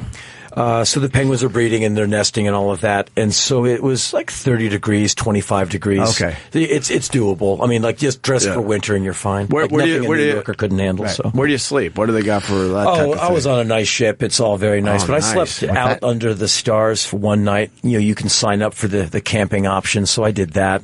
And you can sleep in a tent or outside of it. So I picked outside. Outside the tent? Yeah. Just so you can, get it. What do you cover your face in, though? I had a hat on and was kind of peeking out of my sleeping bag. It was fine. I bet you could see the stars really nice. There's nicely down there. Some clear nights, but we had a lot of cloud cover. Oh, really? As they told us over and over again, the weather's unpredictable. Like, today you're going here, and then the sea changed. Like, we're not going there now. We can't get you off the boat. The sea's too wild. Oh, wow. And everything is you're really in Mother Nature's mercy. And the other thing I like about you, do you have a house these days? I remember talking to you, and you sort of have a place, but you're never there because you want to spend your life just traveling and seeing this world. I have a house in Los Angeles, and you're rarely there. I'll be back there tomorrow for about 10 days, and then I'm gone most of next year. That's it? Yeah, I'll be on tour. And so on the 31st, I'm leaving for Europe, and that's the first leg of the next year's tour. Right. Did you see any bears when you were there, polar bears? No, that's the North Pole. That's like... Oh, they're not in Antarctica? No. There's like whale, seals, penguins, and... Yeah. Okay. I couldn't have been farther off, by the way, location-wise. No, I made that mistake. I said, polar bears, right? They said, sorry, dude, wrong part of the planet. I mean, there's a lot to learn. Yeah. Well, we're promoting He Never Died, right? Yeah, it's this film that rolls out in a couple of days. Nice. And what are you playing that? I'm the lead guy. Is a guy named Jack. He can't die, and I shall not divulge why, because it kind of ruins the plot line. However, he's been alive for hundreds of years, and the best part about it is he's clinically depressed and really bored. Because you know how easy it is to have it up to here with people, but what if you had like 900 years of that? Right. And so he gets in violent situations, and he's really good at killing because he's had so much practice. So when people run at him like, I'm going to kill you, like, no, you're not, click, bang, crack, and he just takes people out with this bored expression. And if people type in "he never died," they can see the trailer online, and they'll see what I mean. But I read the script here in New York years ago, like in 2012, and I read it and I said, I want to be this guy because it's funny and different. And I met the director and producer the next day, and I said, I'm in. They said, oh, we want you for this. Let's go. And we raised the money and shot the film. Nice. You were also in Lost Highway, which I love. And what did you do in Lost Highway? Oh, I just did it to work with David Lynch. No. I mean, who did you play in Lost Highway? It's been some years. I was a prison guard. It was a small part. But David called me and said, look, I'm a fan of yours. I said, okay, I'm going numb. And because I'm a huge fan of his, he goes, like, I'm almost done with the movie. I've got a few little tiny parts. I want cool people in them. So if you want to be a prison guard, you're welcome. I said, where are you right now? I'll just come to your set and meet you. So I drove to the set, met him and Patricia Arquette and Bill Pullman, and they're all really cool. Yeah. And so they said, here's your prison guard outfit, and there's like high water pants. And I said, look at the pants. He goes, we won't shoot that part because we had no more budget. So I worked in the film for a week. That's and awesome. You get to hang out with David Lynch every day. How bad can that be? And he's zero letdown. He's as cool as you'd hoped he would be. And it's a friendship that lasts to this day. I run into him now and then. He's always so cool to me. Yeah. And remembers me. And, you know, he's a really interesting intellect. Do they make you... Oh, sorry. Do they make you read, or do you get the part? Do you have to come in? I usually audition. But every once in a while, I don't have to. Like, He Never Died, they said, we wrote this with you in mind. We know you can do it. Go. Like Sons of Anarchy, I met with Kurt Sutter. Mm-hmm. We talked about the part. And I said, okay, so am I auditioning for this? He goes, no, I just want to know if you want the part or not. I said, yes. He said, good, I'll see you on set. I said, am I on your show? He went, yes, don't tell anyone until you see the press release. 'Cause that's not my regular experience. Usually I stand in line, I audition. You played a Nazi in Sons of Anarchy. Yeah, Sons of Anarchy. Yeah, and I get taken out. Yeah. So, like, because it's so different than acting, the auditioning. You know you can knock it out once you're on the set. Yeah. You know auditions are hard. It's ridiculous. You're right now hearing a speech he has given himself in the mirror many times. Acting is different than auditioning. It is. So just hire me. I'll knock it out on the set. I've trained harder for auditions than for the actual part. Because once you're there, you're like, okay, I'm in the rare air. You're in the jet stream. You can do this. And you can. The auditions are murder until you get over yourself. So I used to go in really self-conscious. I couldn't sleep the night before. You walk out sweating like, I sucked. Yeah. And then you just go in like, and you bomb like, whatever. Just get in your car and go home and go do another one the next day. Right. You let it roll off you. You get 2 in a row? Well, yeah, I have an agent. Well, I live like 10 minutes from all those studios, so they'll throw you against the wall, with all these other guys. Yeah. And, I usually don't get the part, so I'm quite used to that, but it doesn't bug me like it used to. And it makes, as soon as you can laugh at yourself and go, all right, that sucked, and I live another day, then you do better auditions. Yeah. Like when you just walk in and go, look, I'm going to give you the best I got. I thought about this. Boom, boom, boom. And validate my parking, and I'm back to the But at least after you bomb an audition, 5 guys in the waiting room go, hey, Henry Rollins. Well, sometimes it's a loud audition. Mm-hmm. You're not going to burn it. And like when you bomb that, everyone heard you. Through the door. I walked out with the receptionist like, and every other actor is usually Henry, the character's between 30s and 40s. Like, really? I'm in my mid-50s, and you're sitting in a hallway with these guys with perfect gym bodies, like bulging men with amazing hair. And I'm like, I'm 55. Look at me. I look like how I look. And you're sitting this kind of shriveled old guy with these like vascular young men. You're like, why am I here? And they look at you like, your hair isn't fantastic. And you walk in, you're like, why am I here? And the casting lady goes like, why are you here? Yeah. And you do your part, and they kind of smirk. You walk the hallway of smirk as you go back to your car. Right. Beautiful. I got called on an audition one time. I didn't know what it was, and I walked in, and it was literally the best looking guys I've ever seen. And I found out it was for Calvin Klein, and it was a print ad. My manager had sent me out for a print ad for Calvin Klein. Oh, wow. Maybe you could have been the before picture. Not even in that. No, I couldn't have been. It was humiliating. And what happens is your agent gets a piece of your action. Yep. And there's some agencies, I won't mention names, that are famous for, they'll take everyone in their building and throw it against the wall and get 15% of whatever sticks. And you go for auditions like, okay, the guy is 9 years old, and you're like, really? And it's quite often you go in for things like 15 years younger, or you're a Calvin Klein model. Like, sure I am. Look at me. Come on. So you just have to just go in there and just go, this is comedy. And accept it's it. funny. Right. And I can't take it. I can't take the rejection seriously. Sure. Are you really done with music? Yeah. Done? Yeah. Oh, many years ago. No, I know it's been many years, but you never know if all of a sudden you decide. You just know. Why do you just know? Here's why. Because you were one of these guys that obviously had such a passion for it. Yeah. When you were doing one day it. I ran out of lyrics. There's no more toothpaste left in the tube. And I woke up one day fully rested, sat up, and went, I'm done. Wow. And it was a weird, somebody good feeling? uploaded the thought, I'm waking up and, wow, I'm done with music. Who told me that? And I called the manager, and I said, hey, man, are you sitting? He said, yeah. I said, I'm done with music. And he's like, hold on, I have to hold on to something. I said, yeah, because my choice was this. It's very simple. Either I stop, or I go out and repeat the past. Like, hey, kids, remember this one? And I'm at an age at that time my dad remembers that one, but I don't. And I just didn't want to be that guy repeating the past, because when you do that, you tour for 8 months, you learn nothing, you're resting on laurels, it's not risky.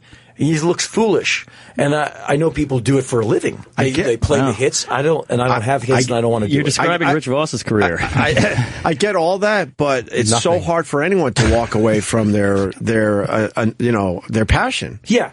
But that's why you see a lot of these guys where you do see them and you go, maybe you should go and do something else at this point. Thankfully, in the mid-'80s, I realized guys in my genre of music were all going to die of starvation. I better come up with plans B, C, D, E, F, and G. So I started going on auditions, started doing more writing, more stand-up shows, getting other things to do. And then luckily, music did work out.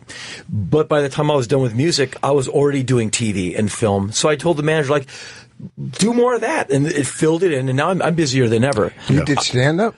Well, I do talking shows. Yeah. I do that all over the world, and sometimes the stories are funny, and sometimes they're not. But it's not like I'm a comedian. But often it lends itself. Have to you ever humor. heard of Mark Norman? No, no one has. Oh. Have you had that's amazing. Have you had any since you stopped doing music? Have you had any moments where you were like, "Wow, this would be a great song," and you started kind of wish that you want to? No, none of it. Because I did it, as you probably know, I did it really hard and relentlessly. I mean, album tour for 25 years, and there's not one thing that's new about it. And I'm not all that interested in going into the practice room with the band and wanting to throttle the bass player and having to put up with this guy and then the tour bus full of people and another gig. There's nothing new about it for me. I'm not putting it down. I want to take risks. So I'll go off on auditions and be foolish, or I'll go and host documentaries because that's new and different, or I'll teach myself how to work a camera and fly to countries and start doing photojournalism, which I do. It's really brave. Different. It's brave. Because you could have taken the easy path, and I'm sure you could have squeezed it out. It keeps the adrenaline up. Right, you're like, well, I'm not good at this, and here I go. Yeah. Or I'm not qualified for this part, and I'm going. Yeah. And you just go for it. Do you get afraid financially ever? That's what would scare me, is the idea of the money. Did it ever scare you? No. I'm lucky that way. I don't need to worry about finances. Okay. I just like to take risks. Not risks like I'm going to die, but just hey, you want to do a History Channel documentary series? Yeah, I'll try that. I like history enough. Is this it? I never did that before. So, give me a mic and let's go. So it keeps you, gets you up at 6 a.m, whew, instead of all right, going back Here to we this go again. This old gag. Right. You followed your heart. Yeah. It's not it's not the easiest thing to do sometimes. And this sounds corny, but I've been rewarded every time I went for the risky thing. I've always landed on my feet enough, and it's worked out. Right on. Look at that fucking shot, man. Yeah, you look great. Yeah, that's a guy still in shape. That's not too long ago. Yeah, that's the one part of that I really didn't understand why Kurt Sutter, that was his tattoo idea on the chest. I kill niggers, it says. Wow. Yeah. Wow. And did you really get that tattoo? Yeah. No, it hurt. I went to the makeup trailer one day, and they said, okay, we have this decal that we're going to put on, and has anyone told you? I said, no. Real? And they said, well, here it is. I'm like, really? What white supremacist would put that word on his body? So first off, it doesn't make sense. Second off, And I get grief about that photo. Like, what's up with that? Like, it's a decal. Like, shut up. Like, it's in poor taste. I'm being directed. I don't know what to tell you. And you're playing if you're playing a Nazi guy or a guy who hates blacks or hates Jews, you're supposed to be in poor taste. Your character's in poor taste in general. And this is the funniest part. He shot that scene. That's a real tattoo parlor in a really rough part of Los Angeles.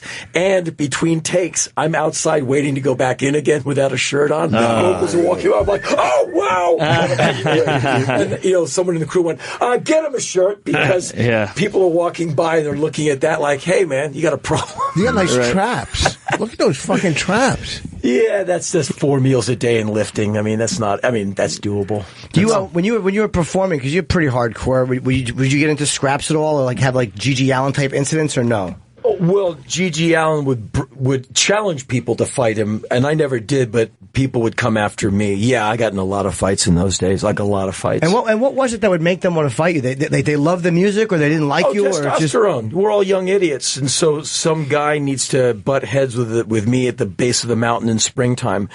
If I had a dime for every time a girl would come up to our van in the afternoon, my boyfriend's a skinhead, he's going to kick your ass tonight. Like, honey, put it under the pillow, I'll smoke it in the morning. And 4 hours later, hey man, what do you think I'm like, I think I'm a starving guy in a band who makes $8 a year.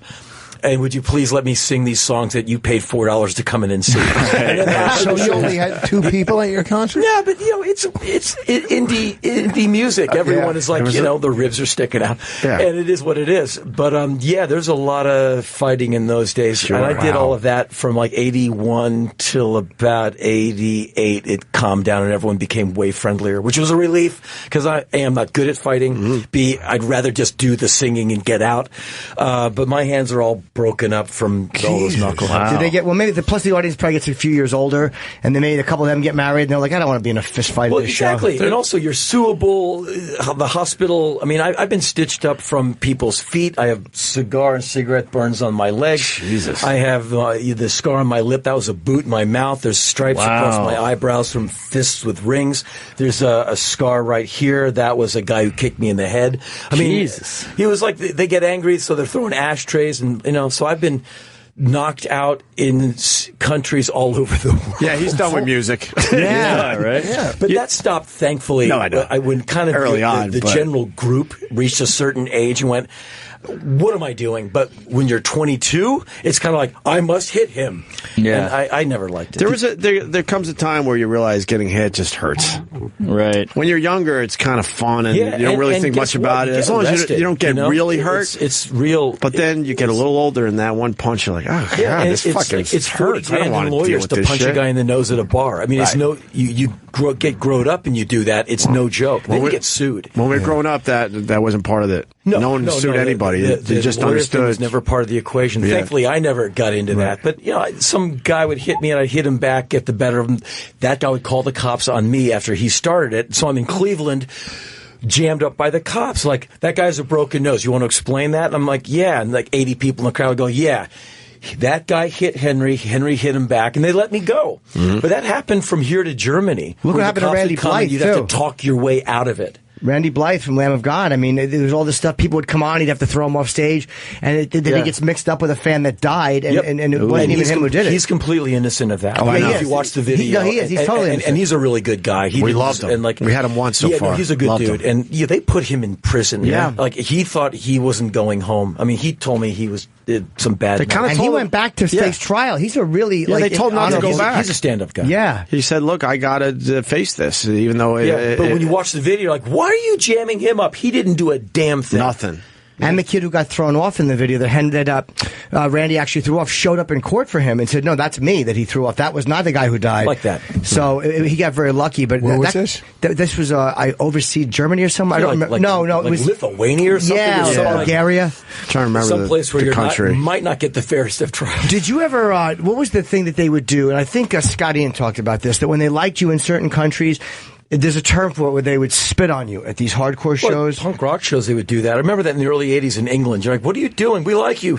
You're like, and they would the whole audience would spit at you or spit on you. Yeah, and I remember I had this, I inhaled, and I caught this massive You have to finish the statement. Perfectly. And it's like when the ball gets no rim when it hits the net. You're like, Wow. God. That is now, I'm digesting that. It was like a perfect shot. You ate an oyster. like someone else's. Norton does that with cum. And I'm glad you guys are friends. Yeah. But Norton is. That was literally, you'd come off stage and look at your pants and just go, I don't have another pair of pants. And you like put them in a sink and just kind of scrape them off when you wanted to kill these people. And do you watch like when you did Sons of Anarchy? Do you watch the whole? Do you watch the show? I watched the season I was in. Yeah, I just wanted to see how I did. I find it excruciating to watch myself. Like this film, He Never Died. I've seen it 3 times, just because I've seen it at festivals I'm at. But I'd rather not watch myself. Henry, I don't want to be rude. I got to go, but you can continue. Yeah, we'll keep talking. Rich. Because I love Henry Rollins. I wish I had more time with you. He Never Died in theaters this Friday. Yeah, thanks. But I got to fly, but continue. I just didn't want you to see me walking out awkwardly. It's okay. See you later. Take it easy. Yeah, I watched Sons of Anarchy I was really happy, to be part of that. You, all of you guys have been on, films or whatever, and quite often, or a TV show, and quite often there's 1 to 3 people you have to watch out for. Attitude, drug problem, where you're like, it's unpleasant to be around him. You just make room. You're like, okay, he's not cool. You act around him, act through him, avoid him. So I figured at Sons of Anarchy, a huge cast, there's going to be 1 to 5 of that. So I'm like, okay, here we go. And I'm like the new guy. And my first day of shooting, I'm on the set, and every one of that cast came up to me separately and went, so glad you're here. This is going to be great. And there's not one jerk in that set. I'm like, how can that? And they're all cool. It's probably because they're all playing bikers, too. It's probably the ones where, it's like a Beverly Hills show where they're all playing rich kids or happy kids. That's probably where you'll get, the dickheads. But the guys playing the bikers are probably the nicer and they're all dudes. funny.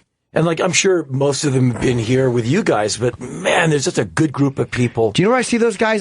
We've interviewed some of them. I see them at UFC events. A lot of those guys love UFC, and I'll see them, and I'm like, who is that guy? The guys in Sons of Anarchy. That doesn't surprise me. But there wasn't one, down to the last crew member, it was like 6 months of, I don't want this to end. And of course, my character gets killed off. And I remember driving away from the set for the last time, almost with a lump in my throat, going, damn, because you knew the show was going to be huge. You guys are about to take over the world, and I just got killed.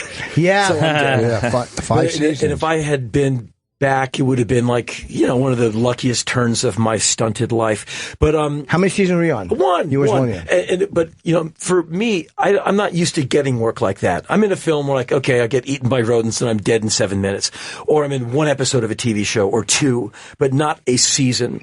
And they said at the beginning, we like your character, and you're going to be in 3 episodes. And then they saw how me and Adam Arkin worked together, and my manager called me and said, they're loving you in this show. They're writing you into more episodes. And I end up doing almost every episode just because they liked what we were doing. Right. So being told you're pulling your weight, never having taken an acting lesson, it's very, gives you a lot of confidence. That really helped me, become better, because you act every day you're a full-time actor. Every day you're acting 14 hours a day. Yeah. And it makes you better. And do you ever doubt yourself when you're doing that stuff? No. Or do you just, I'm here and I'm going to... Once you're there, you just give everything you have to it, and you don't have time to be nervous. You're just hitting it. Do you find it harder to do drama or comedy? Comedy. It is, right? It's easy to be funny on stage or funny in real life, but when it's on a script, then you see why those guys and women get the big bucks. Because, man, that is like trying to read another language. I don't know how someone can read something off the page and go, okay, I'm going to step here, here, and here, hit the line there, and everyone's going to laugh. And that's when you really appreciate when you see a comedy. You're like, okay, you guys are really talented. And it's damn near impossible. No Academy Award for comedy. And there ought to be, because you see comedy films, you're like, really? That's as good as anything I've seen in 10 years. And I did not know that. I don't watch the award shows, but because all of you have done comedy where it's scripted, and you're like, really? And then for some people, they have it. They can walk in and hit it. Will I don't Ferrell. have that skill. And then it makes you really respect them, because that talent is almost innate. Yes, exactly. You walk in with it. Like a musician, they just pick up sticks, start playing drums. You're like, you're born to do that. Right. As an actor, there's actors that will take a role and they're in that character throughout. Like when you're playing this Nazi guy, once you walk off the set, you drop the character completely. Like you could pick it up like that once you get to the set. No, I mean, but there's a lot of. He's asking basically if you're Daniel Day-Lewis and you act like Lincoln the entire time you're shooting Lincoln. No. I shot that show like 4 traffic lights from my house. So after the day's over, they take the decals off you, and I got in my dented Subaru and drove home.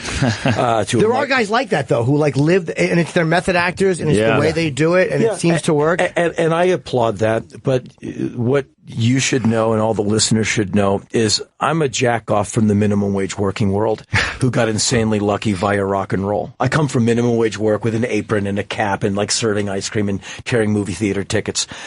Punk rock allowed me to be on stage. From there, directors said, hey, you're a crazy guy. You want to be in a movie? And I'm like starving in Silver Lake, California. Like, I'll try anything. Like, what do I have to lose? And what do I have to go back to except a spatula? And so I got into all of that. And at this point, 35 years later, I've done a lot. However, I still don't think I'm anything except a guy who's like scamming in. So whenever I'm in a film, I'm like, I can't believe the Hollywood cops haven't busted me for the non-actor I really am. You're waiting for that moment where the entire group recognizes at the same time, oh no, he doesn't belong here. En masse, like the grip, boom guy, they just go, wait a minute, come here. And they put the stunt cuffs on you and you are out of there. I keep waiting for that moment. Do you go to Hollywood parties and hang with the no? I go to rap parties out of politeness. I go for the crew. I love the crew. And actors you work with for weeks, they're all cool. Yeah. And I go just to say thank you. As soon as I've made the rounds to say thank you, I leave because I don't drink, and those things get really loud. And I'm usually up early the next day for something else. So I always go to shake a bunch of hands and like do photos, and then I split. Did you ever drink and stop, or did you just never do it? I got like drunk like 4 times in high school, and I have the kind of body chemistry where every stimulant is a depressant. I smoked pot once, depressing. Tried LSD a few times, and I'm unhinged enough already. That was like, wow, I could lose my mind doing this. Interesting, never again, because I might not come back. I never did acid. People are like, you'd be such a bummer to fucking trip with. No, you shouldn't. I'm not putting you down. No, you're right, though. Some wiring, don't. You could lose it forever. It's not subtle stuff. Shrooms are better. Shrooms are better. Yeah. I tried that a few times. It's natural. It's like, that's fun. Yeah. But it's a waste of time in that I laugh for 8 hours and I don't know where I am. Where are my shoes? I gave them to the guy I vision quested with. He's an eagle and he's taking them to New Mexico. And I did that in the 80s a few times, but I got drunk in high school a few times. And, 4 Michelobes, vomit on your sneakers, and like, okay, I got it. I did it because of peer pressure. Like, your dumb friends, here, drink this. You're like, I want to fit in. Yeah. Never enjoyed it. When you were singing punk, it seems like and again, this could be from an outsider's point of view, but it seemed like a very intense or angry form. Like, were you angry when you were doing that, or no? Oh, yeah, I'm angry all the time. What was it? Where do you think that came from? Oh, everything from getting teased as a kid from parents that terrified you to, having, kids take your bike and knock you around. It's like... trim it this way. Up to age 17 or so, I inhaled. I took it, I threw the ball at my head. Hey, come here, pussy. I took that for 17 years. And then I started exhaling the roar. What a great way to say it. It's like, the bow comes back. And then you release the arrow. Right. And, the testosterone hits, punk rock hits, and you're like, all right, you want some volume and attitude? There's a place I can go with that, punk rock. I can be in a band. Oh, I got something for you. And that's why when I hit stage doing music, I've never had a fear of the stage. I can go up with a band on my own. Never a problem. I'm not saying I'm good. I'm just saying You're not afraid. I'm where I'm supposed to be. And a lot of that comes from, you think I can't? You think I'm afraid of something? Watch. And it's from, getting punched out in 8th grade, 9th grade, 10th grade. Who were the influences on you? Music? Yeah. Sex Pistols or the Ramones? Sex Pistols, Ramones, Clash, The Damned. First wave UK punk rock for sure, and the Ramones, which is like in my DNA. Yeah, they were fucking... And it's kind of loner music because the lyrics are... It's not tough guy music. It's like, I don't get invited to the parties. The girls don't like me. What's my band? The Ramones. Because you see that first album, you see them on the cover. You're like, no one likes them, so that's my band. And I've met those guys over the years, and it meant a lot to me. How about we've interviewed John Lydon a couple of times. He's He's fascinating. Interesting guy. Yeah. Really bright guy, much softer spoken than people would think, but he seems to not like bullshit at all. No, he has zero tolerance. And a long time ago, in the Black Flag days, like 30 years ago, we read an interview with him, and they said, hey, what do you think about other punk rock bands like Black Flag? And he said, Black Flag are a bunch of rich, white, suburban kids. And we're like starving in some hovel, eating our own fingers for breakfast, like rich, suburban kids. Like, let's fight, because I'm a much nicer person now. In those days, either one of us or people around us would have stabbed that guy and taken an ear and worn it around our neck with a leather thong. And I sold all my Sex Pistols bootlegs. I was like done with that guy just because he doesn't know what he's talking about. Sure. He really, in these days, you can insult me. I just laugh. But in those days, you take everything as a slight to your character. And he just didn't know what he was talking about. And then, right around that time, Steve Jones of the Sex Pistols, even though they're apart, he did that with Black Flag, and he's a buddy of mine. And when I met him years later, I'm like, what was he? He goes, I don't know what I was talking about. I was just talking, just a bunch of bull. But Lydon, that really hurt me. I said, because you're smarter than that, and I know you don't know what you're talking about. So I've never met the guy, and I'm a fan.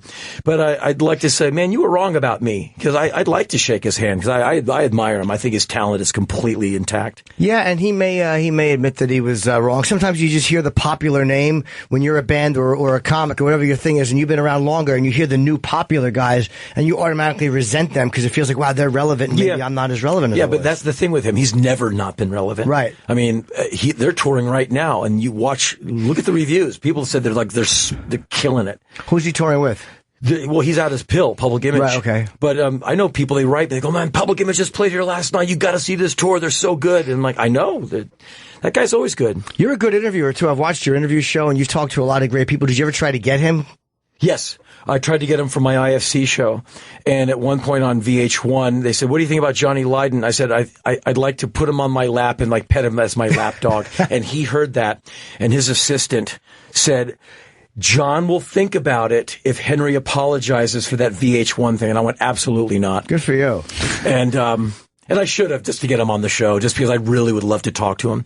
Because I've heard him in interviews. He's brilliant. He's great. What makes a bad interview to you? Like what I like about you or guys like Tarantino is you guys will talk about anything. You never go like, hey, not that. Like what constitutes a guy you're interviewing that you're like, oh, fuck, this guy stinks? Oh, when they don't want to be there. And if I didn't want to be here with you guys, you'd never know. In that if I agree to do an interview, I'm showing up with a good attitude, right. Even though...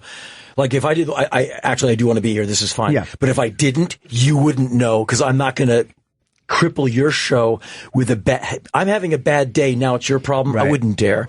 And I've interviewed a lot of people, from music people, directors, because I've done radio and TV with interviews. And I've actually interviewed a lot of people. And some of them are just drips and they don't want to be interviewed. Then why'd you show up in a suit? You're a professor. Why are you such a pain in the ass? And I've interviewed, famous people who are just miserable. Who'd you love? Werner Herzog, the director, Samuel Jackson, because we talked about his days hanging out with the Black Panthers, his civil rights stuff, because he had a life in the civil rights movement that is fascinating. I didn't know that. Hoover, COINTELPRO, he can speak to all of that. He was an usher at MLK's funeral. He's got stories that'll peel Samuel out. Jackson was, yes. Wow. And he was in some movie we were promoting on the IFC show. I said, look, before we do the thing, we're going to talk about your movie. You're here to promote it, and we're going to do that. Can I ask you about COINTELPRO, Hoover, heroin going into the ghetto, you being friends with H-Rap Brown? He went, you know this stuff? I said, I've read about it. Do you want to be? He said, man, no one asked me about this. Hell yeah. And we had this amazing interview, and he thanked me afterwards. He said, man, everyone just wants to know about me in Pulp Fiction, because he's so great in it. Right. They never asked me about the 60s, and because he had a real life in that. And didn't he do drugs and then get No, he talked all about it. And so what I try and do if I have a guest is do my research. So when you interview Gore Vidal, don't not have it together, because people like that don't suffer fools. You interview David Fincher, please be ready. He's smarter than you and everyone in the room put together. And so when I get interviewed, I do every interview I'm asked to do, and I get interviewed by people who looked at the one sheet for 10 seconds. All right, so you were in a band once, and you were born in Washington, D.C., so what's that about? And you're like, oh, get me out of here. So I learned from David Lee Roth to just interview myself. I go, so you were in a band. What was that like? And then you just answer a different question that you'd rather do. Yeah. And I asked Dave about that because he's a killer interview. He's a very chatty Cathy. I love David, but he's brilliant, multilingual, well-read. Yeah. And if he doesn't like your question, he'll just answer a different one. Yeah. And I've learned to do that from him. One of the best moments with David Lee Roth, he was in here and we had Dwight Gooden. We were talking to Doc Gooden about because he'd written a book about smoking crack and how it ruined his life and how he missed the parade and doing coke. And he's going through this really sad story about doing coke. And David's like, yeah, the 80s were great. Like, it's so funny to watch. David's take was like, that was such a great time getting high. And his take was that, like, oh my God, what a terrible as Dave point. said on VH1 once, they said, what about cocaine? He said, no one told us it was bad for you. He says, you just get it. It was given to you. It was fun. And no one said, hey, this can kill you or it's habit forming. He said, we had a great, he was very, this was on VH1, so I'm not talking out of class, but he said, we just did it. I mean, it's in your face. It's great. And no one said this can have a downside. Do you think musicians have gotten a little bit, cause I like a social message, but do you think that the tone of musicians has changed in the last like 15 years or 20 years? Quite honestly, I don't know how to answer that in that I don't pay attention. Are we talking in the recording studio? In general, the attitude, I should say rock. I should make it more rock, but it seems like rockers aren't as loose and crazy as they kind of used to be. I would agree. I think they're more, in a way, more studied. They're not as much sex, drugs, and rock and roll, and more social media, music, and self-promotion, where they don't have time to get high because they have to do an Instagram thing. And I don't know what that does to the music, but I have noticed that I think a lot of people maybe learn from people my age, and a lot of my peers are dead. Heroin, speed, bad living, bad choices, just bad luck. And they went, okay, that's not going to be me. And so I'll do this instead. And I've met, a ton of people in bands, and quite often they're kind of dandy in a way. You're like, wow, you're very well coiffed and your cuticles are wonderfully exfoliated. Where when I was young, you'd meet people who are like, their noses are running and they're like, where's my show? It was yesterday and you missed it. Right on. So maybe it's a bit more cleaned up. And trying to recapture almost the look. Like you see guys that have a messy or ripped shirt, but you know that it was ripped on purpose and not because it was, by a designer, not because they lived in it for 4 years. And I'm not here to put any band in the pejorative because all bands work hard, but I've noticed that it has gotten a little cleaner and maybe a bit more, that being said, a bit more sanitized. But I think that also comes with how recording methods have changed, where you record digitally. I coughed during that vocal. We can fix that. Like, we'll remove that and sample the other thing you said. That snare hit was bad. No, we're going to grab the one good snare hit and sample that in and hit the space bar and put the bad drummer back on time and cut the track for radio. Where you can walk in and be pitch incorrect, and don't worry, we're going to hit the knob, and all of a sudden, I can't name names, but there are multi-platinum artists, and none of the notes you hear them on their records can they hit in real life. Sure. They just hit the knob and like, he sounds great. I know the computer sounds great. Right. And so I think that has changed music. Where if you're Patsy Cline back in the 50s and 60s, either you can sing really well or you're not going to be on stage at the Grand Ole Opry because the other person who's insanely talented will be on stage. And I can't say I come from that because I come from punk rock where you just show up and go, ah! And then everyone goes like, yeah, he meant it. But I have noticed that the talent you need to bring tonally can be fixed if you can't actually bring it. And MTV, I think, was transformational in that bands no longer have to play well. They have to look good. Like, what am I, an actor or a musician? Where no one's hiring Janis Joplin for her looks because she has acne, but when you hear her sing, she breaks your heart and you can't thank her enough. Which she couldn't have survived MTV looking like she did, but the records are great. In the 80s, all of a sudden, like, wait a minute, I know that band. That's not their drummer. Yeah, the drummer has a skin thing, so they put in this guy. And you're like, really? That's not rock and roll? And so I think that kind of changed some of the dynamics of music, where all of a sudden you have to be visually okay instead of just a musician. Right. So they're telling us we have to wrap up. You're a really fascinating guy. Wow. In Henry's film he's promoting is called He Never Died. It's in theaters this Friday, or you can, if you're going to forget that information, go to henryrollins.com or at Henry Rollins on Twitter.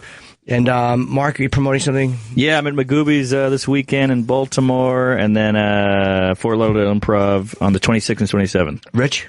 December 26th, Hollywood Casino in Charlestown, West Virginia. And I had the Wilbur's sold out in Boston, it looks like, so a second show is going on sale for February 19th.